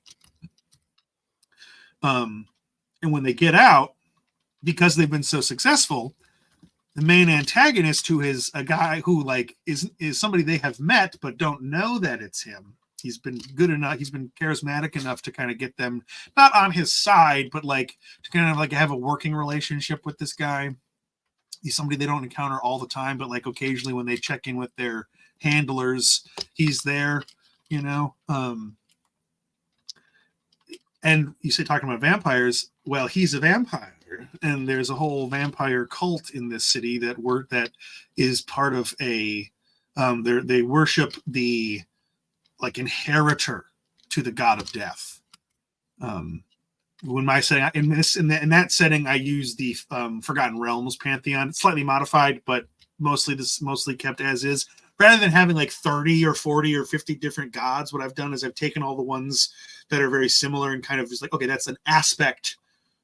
That's a cultural aspect of this entity I did the Elder Scrolls thing, if you're familiar, where it's like, here is a bunch of different gods, and each culture, each civilization has its own names for them and different interpretations. That's kind of more how I've gone with it. And because they've been so successful, and the villain is very like, okay, I can't let you continue to succeed because it actually could become a problem. Could become a problem for me and my goals. And one of the weapons this cult has is a juiced up vampiric knight name that just goes by the title The Pursuer.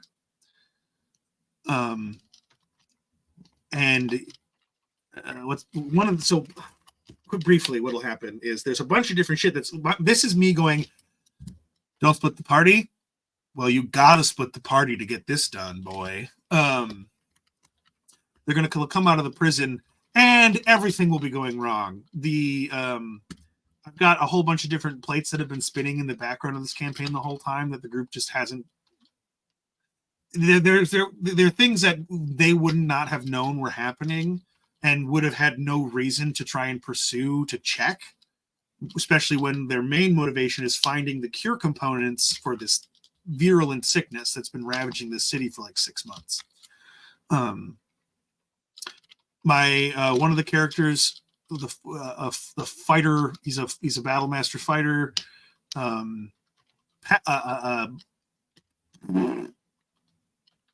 Brain fart. Doesn't matter what class he is. He's the fighter in the group. His dad is a veteran of a war, and there's a civil war going on in the country right now, a war of succession. The leadership of the city has chosen to side with someone that his dad doesn't agree with. He's a loyalist. He's loyal to the sitting king. This city and the region of the city's in has sided with like the rebel usurper king. So he has a political agenda, and he has been getting funded by the antagonist, who again nobody knows is a vampire and has been kind of worming his way into the city for like several decades, like working his way up in the power structure, to launch a coup against the sitting leadership of the city, who's it's a Lady Morrow, who has become kind of an invalid. She's very old, and she became an invalid when her nephew and heir was killed in the street in the early days of the plague. So she's kind of checked out. So he's going to try and take the castle. The main thrust of the antagonists, they have freed all the prisoners, which is one of the reasons they had to go into the prison district, including a hobgoblin warlord and some of his minions that were in jail with him. And they've got beef with the Temple of Tyr, because the Temple of Tyr, paladins of Tyr were a major part in defeating him in battle several years ago. So he's got big grievances with Tyr and Tyrans. So he's going to attack the Temple of Tyr, which is kind of the group's headquarters and where they've been stashing the recovered cure components. And then one of the players, she's a sorcerer. Her aunt is like, she's lived in the city with her aunt for most of her life. Her aunt is a very powerful sorcerer. And her family is actually tied as a connection to the antagonistic forces in this game, because their ancestor swore an oath to keep a phylactery of a Draco Lich from falling into the wrong hands. And while currently the player character has the phylactery, the villains don't know that. They still think her aunt has it. And so they're going to attack her house in the district her house is in, which is kind of like it's like the part of the city that you always have in a fantasy city where it's like, here's the big tree that all the elves live around. It's that part of town. And so the tree's going to burn. Like they'll come out of the prison because the timing of all this stuff is worked out where like that's when they'll be coming out. You know, like they found a note or like found a letter earlier that day that's saying there's an attack happening tonight. So they're trying to get done with the prison stuff as quickly as they can so they can get out. And I think they've even warned a couple people that there's something coming through like a message spell or something, sending stones. And so all that stuff's going to happen at the same time. So they're going to have to decide, how do we deal with this? And, you know, that could lead to, and what's the big vampire knight guy is going to be the one attacking her aunt, the sorceress. And that guy is so powerful that they can't actually kill him. So what I've done is I've tried to create a chase sequence where they can use like ballista and stuff to try and like pin this guy to a wall so they can run away and like temporarily incapacitate him, because he's called the Pursuer for a reason. Because he gets tired, he will not rest. I can't remember. I'm gonna really quickly look up his stat block, and then I will let you do your thing. No, you're good. I'm typing away as we go. I see. That's unfathomable to me. I cannot imagine being able to do those two things at the same time. So I'm a weirdo. My wife will talk about this sometimes. I cannot read without multiple things going on. Like I need music. I have to have. She'll tease me sometimes. She's like, "Did you just turn on a podcast to walk upstairs?" And I'll be like, maybe, because like I need like some type of, I don't know what you'd call it. I need some type of stimulus going on, because otherwise, for sure. Yeah, when things are quiet, I can get inside my head too much, and my brain will run 1,000,000 miles an hour, and I can't handle that. Yeah, man. As someone with ADHD and depression, I definitely get that. Yeah. So I don't have. I think I have ADHD. I know I have major depressive disorder. Yeah, well, if you have for me, like it's the combination of the two. Like my ADHD is like mental hyperactivity, less physical hyperactivity. So my brain moves like 1,000 miles an hour all the time and never stops, which is why I ask so many questions, and why when I start talking about something I'm passionate about, I kind of don't stop, and will ramble on and on and on and on and on and on if you let me. And then on top of that, there's the depression. So I would ask you that makes an interesting like question. When that goes on, when you kind of get in that feedback loop, which I think everybody does to a degree, what are some good ways to get you out of that? Because one thing like last Monday I noticed is like most people, when they're not direct, they will like mute their mic. So one thing I noticed, and you can correct me again if I'm wrong, but I think you're kind of a outward processor. So there were times where you were asking questions, but you weren't asking anybody. You were like processing out loud, and And sometimes it was hard for me to like talk because I felt like I was interrupting you, because I interject little shit like that all the time. You can keep talking. I'm not trying to interrupt. So one thing I would say is like, is there a way where I as the DM can facilitate that, so like we're not competing, or you're not competing with other players for space when that's going on? Because I don't think you are eating space like with a purpose.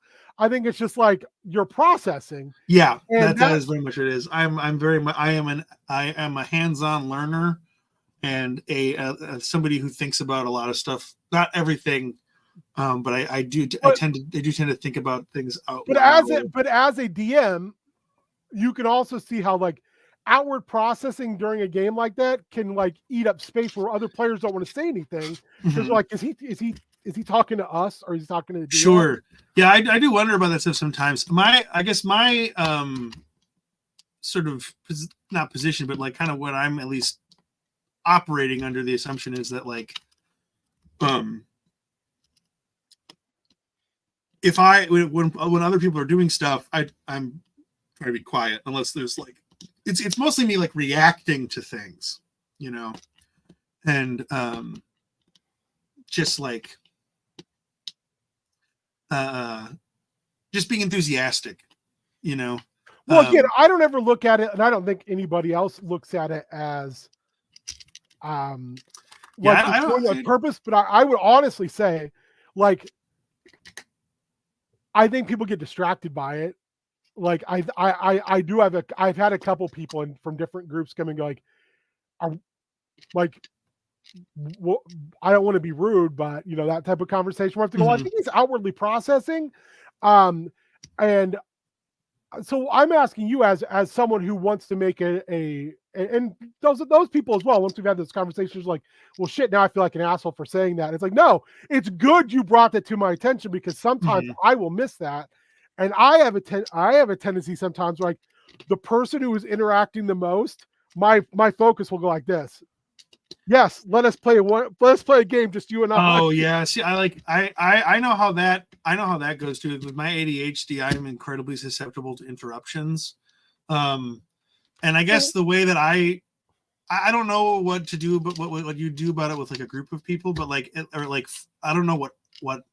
So I guess for me, like what I just try and do is I just try like my I think it's as someone with ADHD who is very susceptible to these things, I still do think that it's kind of an insane expectation for me to like have people not like interject or do anything like that. So for me, it's just about like learning how to like not let it be super distracting. But like I don't know. I'm not sure. That's just kind of how I've always been. I'm a very expressive outward person. When I'm looking at it from my perspective as the person who is like running the game, it's like, okay, what can I do to better facilitate, like, to make it so you go, oh shit, okay, yeah, you know, to make sure that like you see that, or to make sure that I can focus that energy in a direction where it's beneficial, as far as where people don't feel like they're competing.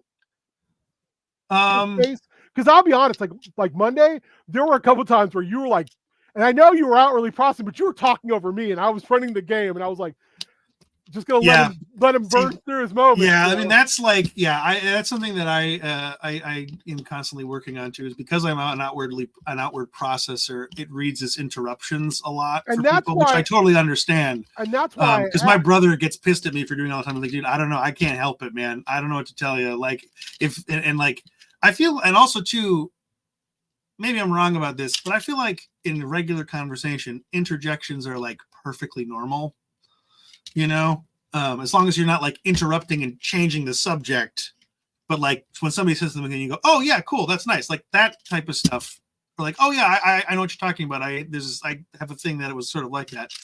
That type of stuff I feel like is normal, but like I totally understand why it would be distracting as a DM, and I just don't really know, man. I don't know. I've just always been like this, and I think I'm going to continue to be like this. And one thing I always ask is like, why I ask things like that is, you know, working in the field that I've worked in for so long, is I always think that there's little things you can do with folks, whether it's ADHD or any other diagnosis, where, you know, it's like I don't need a stop, as I've told people. I just need to pump the brakes for you to go, oh shit, yep. Because you're never going to fully change a behavior ever. But what you can do is like help someone build a coping mechanism where they go, oh, and then they make subtle alterations on their own. Because if I try to enforce something, it never is going to work. You can't force people to do anything. Yeah, you can't force people to do anything. But if you help someone find something that's beneficial, then they go, okay, and then I'll take that little idea and I'll make it my own, so it affects me. And it doesn't ever need to be the same. But so when we're doing like collaboration, I'm always going to ask, like, how can we collaborate better?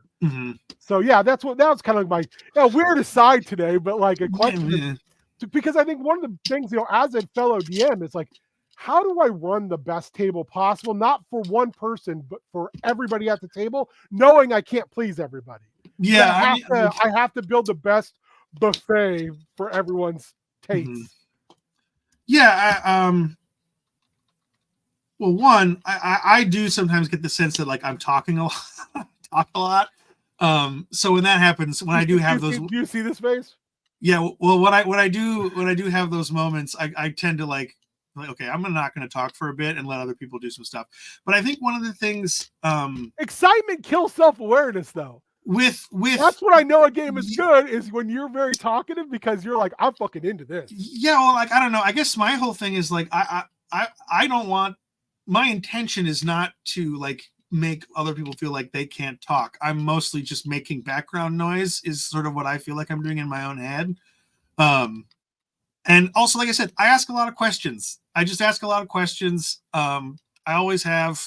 I'm curious. I will play oftentimes like I play curious characters because it's a very easy thing for me. It's a very natural thing for me to do. So I just I wind up asking a lot of questions, like vocalizing ideas that probably aren't true or like won't pan out. But like I don't know, when it, especially with something like what we were doing on Monday, where there was like kind of this investigation. My thought is that it's best to just put everything on the table, you know, and rather than like going, okay, like rather than trying to cross things off the list one at a time, because you never know where the connections are going to be. So a lot of that stuff for me is like vocalizing it to make sure that other people are also thinking about it or know that it's maybe something we should be considering.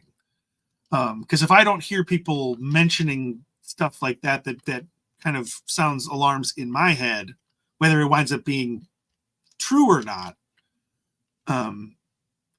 I just want everybody to kind of be on the same page. You know, I try and be like clear communicating. But yeah, like as a DM, yeah, I guess for me, like the main thing that I do is that when I notice that when I'm talking or maybe not giving people enough space unintentionally, I just kind of try and back off as long as they have got stuff to do. But like if they don't have anything to do, or like if you're giving them an opportunity to do something and they're not really doing anything with it, and I've got something in my head, it's like, okay, well, if you're not going to use this, I'm going to. So, you know, yeah, it's just when I'm curious about stuff or interested in something, I talk a lot. Because it's the balance. Because when I'm not curious or interested in something, I don't talk at all because I just can't engage with it. Which is why, like, occasionally people will say something and I'm like, I just don't know how to respond to that. There wasn't anything wrong with what you said, but I just like I don't know what you want me to say. I got nothing. But yeah, I don't know. I don't know. Honestly, I don't know if there's anything that you can do. I just need to be more mindful, is what it comes down to. I think you're doing everything fine. It's mostly mostly me. And like I said, I'm usually a pretty reserved person, but when the ball gets rolling, I can kind of become a bit of a steamroller. So I do the same thing. I mean, if someone watches back this cast, they'll be able to tell there's definitely, when I get excited, I am an interruption machine. But yeah, I don't know. The thing is, like, yeah, I don't think there's anything wrong with like brief interruptions or interjections or brief tangents, unless it's like actively being rude and like trying to totally change the subject. Because I feel like that's normal in conversation. It's the loosey-goosey part of like of communicating as a human is like you're gonna, because the other thing too for me that gets me a lot is one of the things with ADHD that you can have is weird mental associations, or like you have the ability to make mental associations really rapidly that like requires several steps that other people are just completely missing, but it's all happening in here for you. And so it becomes this like you've outwardly, like internally, you've made all the connections, but then you'll say something and everyone's like, what? Where did you get that? Yeah. Right. I didn't verbalize my whole thought process. I had a whole thing. It reminded me of that because of this thing, and which reminded me of it. Like, yeah. So it's the hyperactive brain thing. Which has always been a thing for me. I have a very, very hyperactive brain. I'm always thinking about stuff. I very much am in something. that same boat. I have my brain is running 1,000,000 miles an hour most time. Yeah, it's why a lot I of don't always enjoy it. I fortunately with my depression is managed fairly well. I take medication for it. I've been going through it for my whole adult life. And I'm lucky enough to have a very strong support network. My parents are super supportive. My mom, she also has depression, so she gets it. My dad doesn't, but he had a brother who committed suicide in the 80s before I was born because of depression, before mental health was anything people really took seriously. So depression is a thing in my family. And so I have fortunate enough to have a good support network. I have a therapist I talk to every other week. I medicate. And so in general, my depression is very good. For me, a lot of my big depression these days is a direct result of my ADHD and the ability it has and the impact it has on my ability to succeed at stuff that I need to apply myself to. Like I've always been, my teachers always said he's very smart, but he doesn't do his homework. And that is still the case. I have a hard time studying. Like I can't, if it's not something I'm super, super keen on immediately, I have to spend so much mental effort making myself study it that I can only really do it for like an hour or two a day before my brain gets fried. And anyone who's gone through higher education, college or anything like that knows that that doesn't work. You have to be able to apply yourself more to study and pass exams and stuff. And like, I was always very good at research projects and writing assignments and never really understood why people are like, oh, I hate writing thesis statements. I'm like, that's the easiest fucking thing in the world. Why do people hate that? And it's just because that's the type of academic work I'm a lot better at than I am at doing like homework or studying for tests and stuff, things where I have a little bit more freedom to pursue stuff on my own terms. I always did a lot better at than I did with like busy work or studying for exams and stuff. I've never even taken an SAT. Really? Did you take the ACT? Nope. I didn't take either of them. But I knew before I was done my junior year of high school that I wasn't going to get into a 4-year university. My grades were so bad. I didn't even try. Really? Yeah. I again, smart, bad at school. Very bad at school. Very bad at doing homework. Very bad at studying for exams. Just never good at it. I've not had a lot of academic success in my life, which is why it's a major contributor to my ADHD related depression. It's because I've been trying. My whole life exploded. I know this isn't Wellness Wednesday. My whole life exploded like a couple years before I met you guys, and it has been a long process putting it back together. And so trying to get through school a couple different ways has not worked. I went for an EMT certification a couple of times. I kind of remember, you were and I liked the hands-on stuff well enough, and I don't dislike the work necessarily, but I couldn't pass the written exams. I nailed the hands-on exam, one of the best in my class, top 5. But I cannot, for those types of really intensive written exams where you have to study for like 4 to 6 hours a day for like a month. That's really hard. Can't do it. I just straight up can't do it. I can't. It's not something I've ever been able to do. I don't think I ever will be able to do it. And so it's been the trick has been trying to find some stuff that I can pursue without having to spend a ton of time in school, because school is just not a path to success for me, at least these days. Maybe it will be in the future. Never say never, I suppose. But, recent history has shown, because I went to community college like right out of high school, and I did so poorly at that I was put on academic probation twice and was suspended once. At all within a year and a half. So school is not my strong suit. I don't like school. I didn't really have a very good time at school socially. But I did do much better my senior year. I switched schools. Like I switched out of the St. Paul public school system, which is not a condemnation of the public school system. Public schools are extremely important. They're just horrifically underfunded. Yeah. No, you're exactly right.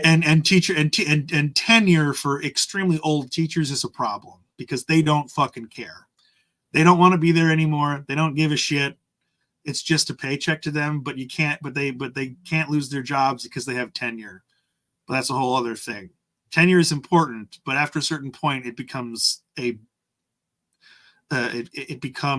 can become an obstruction to a productive learning environment for the students. Because one of the challenges that I've been facing, I'm working on getting a certification for proofreading and editing and stuff. Editing will come later, but proofreading to start. And going through it, I've been. It's just like baffling how I feel like how little of the fundamental mechanics of the English language I was taught in school. It was like it was a focus on let's focus on writing cursive and let's read all the classics, books that fucking high schoolers except for like maybe 1 in 100. Nobody wants to read The Good Earth. Nobody wants to read The Grapes of Wrath when you're 14. Don't make people read that shit. Like, but sometimes you get a banger like Mary Shelley's Frankenstein. Well, like, and you're not. We're like, fuck yeah. Frankenstein is really good. Dracula was really good too. But I read those of my own volition. I did not read those as part of the school curriculum. We always like my literature teachers in school. I was in an accelerated stuff from my junior year on. Oh, my mom. No. I'll be honest, like Spanish, though, I sucked in Spanish. Well, I think everybody's bad at learning a new language. But I think it was because some of it was because of teaching, but some of it was also just because I didn't get it in the way it was presented to me, did not work for me. But like a lot of those classes, I was really good in high school. I got to college. In college, the only reason I did well in college at any point was because it was like, if you don't do well, we're going to make you run until you throw up. And I was like, well, I don't want to do that. So, yeah. I was in junior high, I was good. But like for me, the way I kind of talk to about people when I'm catching them up on my academic history is when it was easy, I was very good at it. But once it actually became something that I had to apply myself to and didn't want to, all done. And like the thing I say about ADHD is that the stuff that you deal with as someone with ADHD and like other similar learning disabilities, it's not that other people don't also deal with these things, because they do. It's just that that same obstacle for you is much more difficult to get over, because like everybody has to do shit they don't want to do. Everybody has to study and everybody has to go to work and do all this bullshit that you don't want to do, that you hate doing for whatever reason, or are just not interested in doing. Even if you don't hate it, it's just like, okay, whatever. This is fucking boring. And it takes the difficulty of that everybody has and amplifies it. So I think that's one of the reasons why it's getting better now. But I think it's one of the reasons why so many people still, and for a long time, have treated ADHD like it's a made up condition. Because if you don't really take time to clarify and explain, and you don't take time as someone with ADHD to try and kind of learn and educate yourself a little bit about what's going on in your brain, it kind of does just sound like lame excuses. So no, I mean, it is hard. I think it's very difficult. I've seen it derail people. Pretty. Oh yeah, dude. I honestly, I've said this to my therapist and to other people that I've talked to about this stuff. If I did not have such a strong support network, and I wasn't able to live with my parents free of rent, I do not know if I would still be sitting here, because I would have been like living out of a car and straight up homeless. That's how bad it got for me for a while. So, and then like it didn't take long after that for my car to completely die. So like I'm still not where I want to be, but I'm much better these days than I was 5 or 6 years ago, even like 2 years ago. And a lot of it has to do with, like, this year has been has been the year of me trying to fucking actually learn how to manage my ADHD. Because for a very long time I did not take it very seriously. I knew I had it, but I didn't really think it affected me outside of academic stuff. But it absolutely does. And so this is the year I've gone and gotten some assessments done. I did like a Rorschach test, and I got an IQ test done, and a bunch of other things, just kind of trying to help figure out my mental health situation. And I'm working with an ADHD coach or starting to work with an ADHD coach on shit, because I need to start. This proofreading thing. I've taken the final twice and failed it both times. So I have one more attempt before I have to redo the whole program. So I'm just going to redo the whole program anyways. It's one of those like do it online at your own speed kind of things. So that works for me pretty well. It's very easy material. Just I got to just apply myself to it more. That's always the hard thing.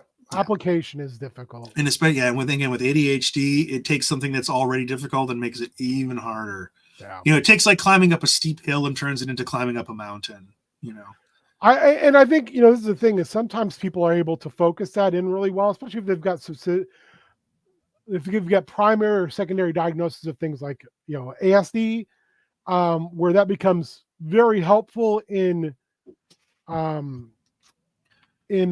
like very linear thought processes. But if you don't have kind of that genetic cheat, like I said, when I see people with ASD and autistic spectrum disorder and ADHD, I generally find them to be pretty successful in very, very small windows and very linear paths. Like I have a couple of friends who are engineers, and they have both those diagnoses, and it's like, oh, you're really good at this. Yeah, but man. Then they'll do something else and be like, I'm fucking terrible. I'm terrible about my house is a fucking mess. And it's because they have no focus on that, because it doesn't matter to them. Yep. But they go to work and they'll work 70 hours in a week, and they're extremely successful. And you're like, how do you keep this, which is so micro organized? And like, there are huge consequences for failure here. Mm-hmm. And you're exceptional. I mean, you're not good at it, you're exceptional at it, but you won't wash your dishes for 2 months. Yeah.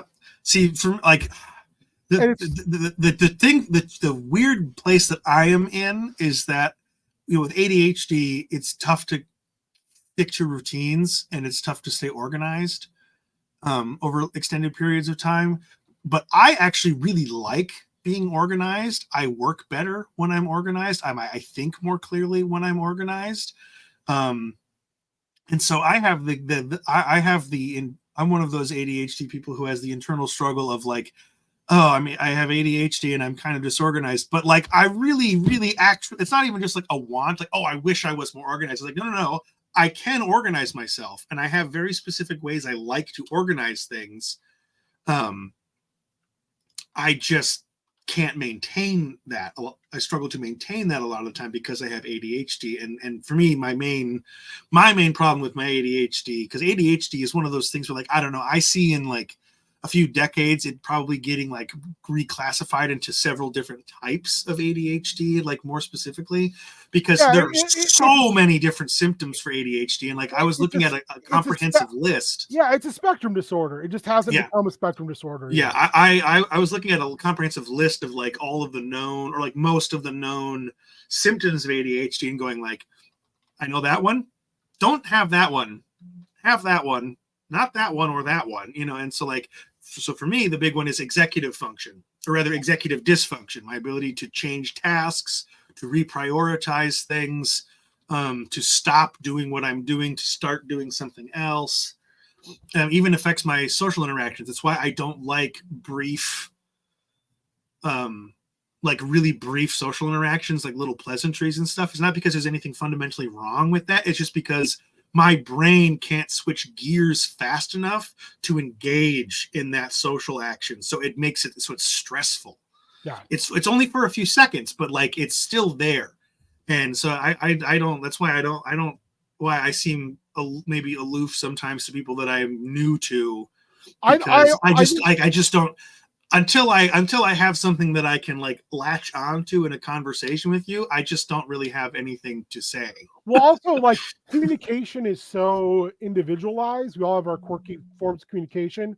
And I find folks who are within that executive functioning, either delay or even just like the hiccup stage, it's like if you're communicating with me and I have a funky communication style, you're going to be like, what the fuck are you doing? Dude, man, it's not something that happens all the time, but over the years, it's been a thing. Especially at a lot of because most of the jobs that I've had over the years have been blue collar type jobs. I grew up working class. It's just the kind of stuff that is not easy for me to do or like natural, but it's the stuff that I'm, or at least for a time, was comfortable doing. If I can help it, I'm never working another fucking blue collar job ever again, because the pay is not enough for how much time and energy it takes out of your life. Yeah. It went back when all of the manufacturing in the world was done in the United States after World War II. You could make a decent living on it, but you haven't been able to do that since like the 70s. And I say that as someone who has a father who is a self-employed carpenter and has been for longer than I have been alive. Yeah. So he talks about how not different, not like old man yells at clouds different, but like, he's like, yeah, this used to be a lot easier to make a living at than it is now.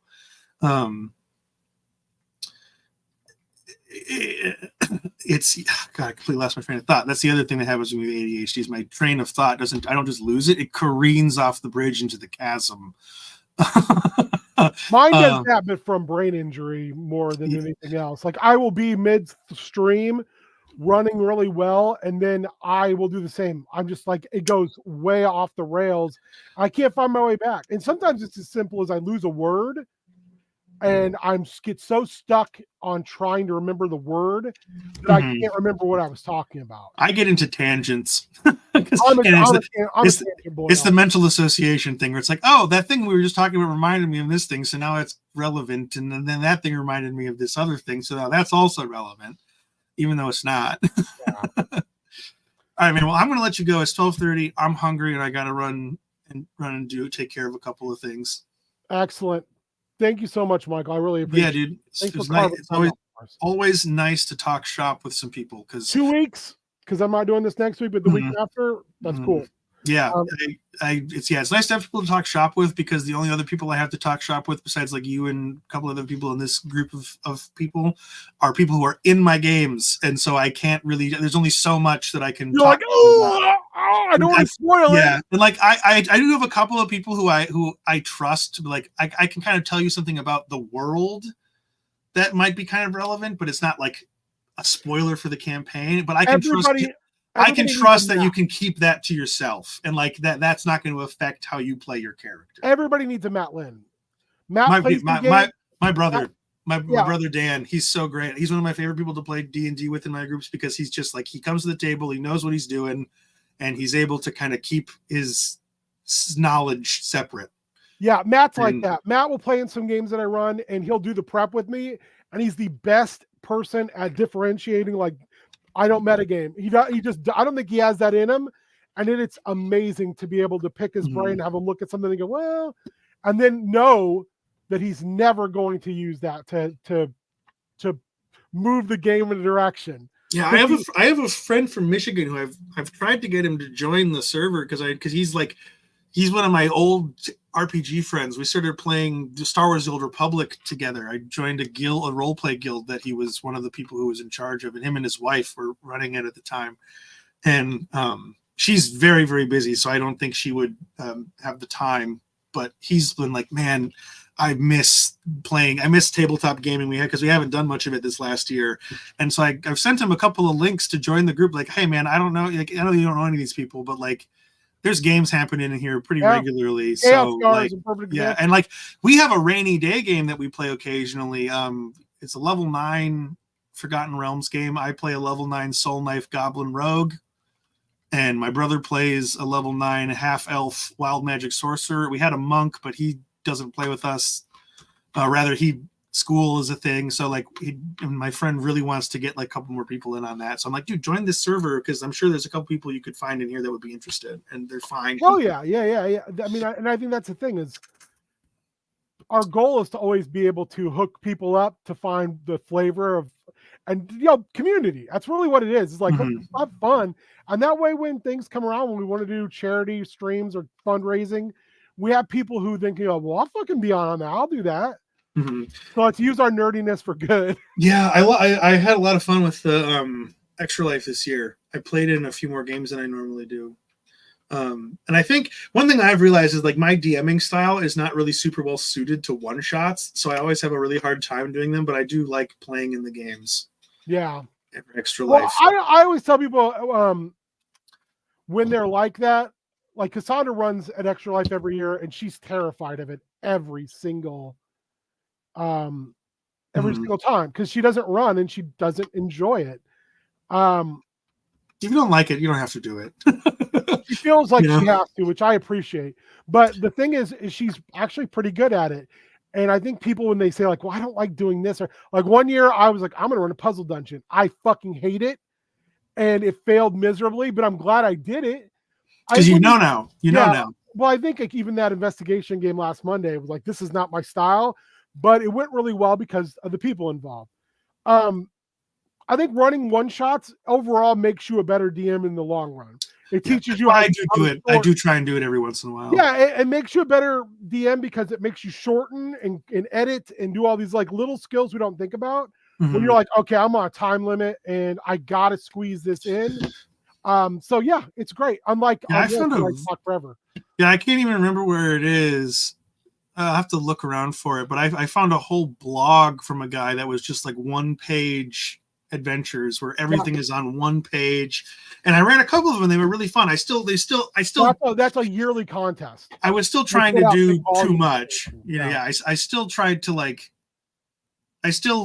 squeeze too much into like a 4-hour time frame or whatever, but like it was still fun to like kind of take a consolidated adventure and try and make something out of that. One thing that I want to start doing more of is running shorter adventures, like 5-6 session adventures. Something that they try and find that middle ground between like long form grand campaign, which is fun, but like doesn't really leave a lot of room for experimenting and trying new stuff. Especially like when you have friends like me with my Sunday group, they're all my personal friends, people I've known for years before I started playing tabletop games or tabletop RPGs.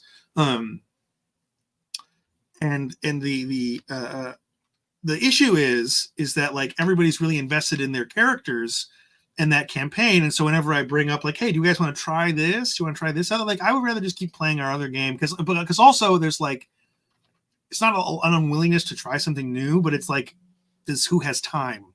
Because in that group, two of my friends, the two people who are living in California right now, and one of the reasons why the game is on hiatus is they have a toddler.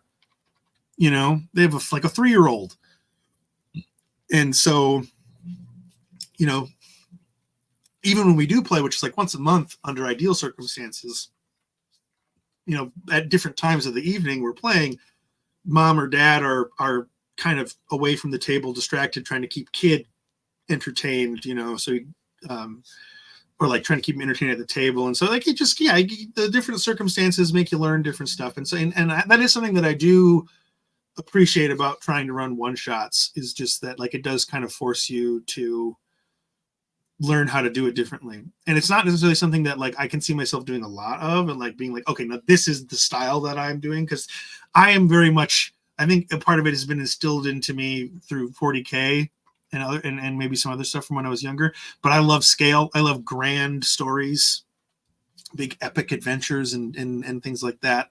So that's what I'm naturally drawn to. And that's what I have the most fun and most satisfying running games for. But like you say, running one shots, running smaller scale stuff is really good practice. Yes. And then for me, I'm still very much learning how to separate the writer and world builder side of my creativity from the game master. Sorry, not separate, but like how to like compartmentalize the different things from them, because it's like what's a good quality to have for world building and for writing fiction is not necessarily guaranteed to be a good trait to have for running D&D games, you know. So, but anyways, I'll let you go, man. I'm hungry as heck. Sounds good. Thank you, Mike. It's always fun being here. I'll see you too. I'll see you in 2 weeks for it. Then. We'll hang out then. Sounds good, man. Bye-bye. All right. Hey, thanks for hanging out as long as everybody has. If you see us in the future, thank you for watching it. We are down in special down Outlands tomorrow night. Where am I for months? I get confused. Special down Outlands tomorrow night, as we are doing the Shadow War of Storm Song, using a Quiet Year, a hack of the Quiet Year. Then this week, I'm trying to remember what all we have, because I can tell dates. 27th is Wellness Wednesday. 28th, Spoopy Boys, or formerly known as Spoopy Boys. We, I think, are going to be talking about Godzilla movies. 29th, Bad at Games. I don't know if I'm doing Bad at Games this week or if someone else is going to jump in. I might try to sneak in on the 26th, or even on the 27th, an extra prep school for our fundraising / charity stream, which will be on the 31st of March, so a week from today. It'll be starting at noon Central, to my knowledge, and will run probably until 6-7 o'clock. That's what I'm working on. So if you have any ideas, or you're like, hey, you should probably do this, it'll be fun, reach out, let me know in the Discord. Otherwise, thank you for hanging out for an extended amount of time. Thanks, Mike, for joining us. Thanks to Colin for hanging out. Beard, happy birthday.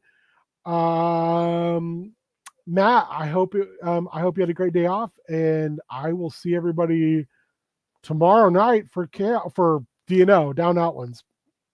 Whatever. All right, thank you.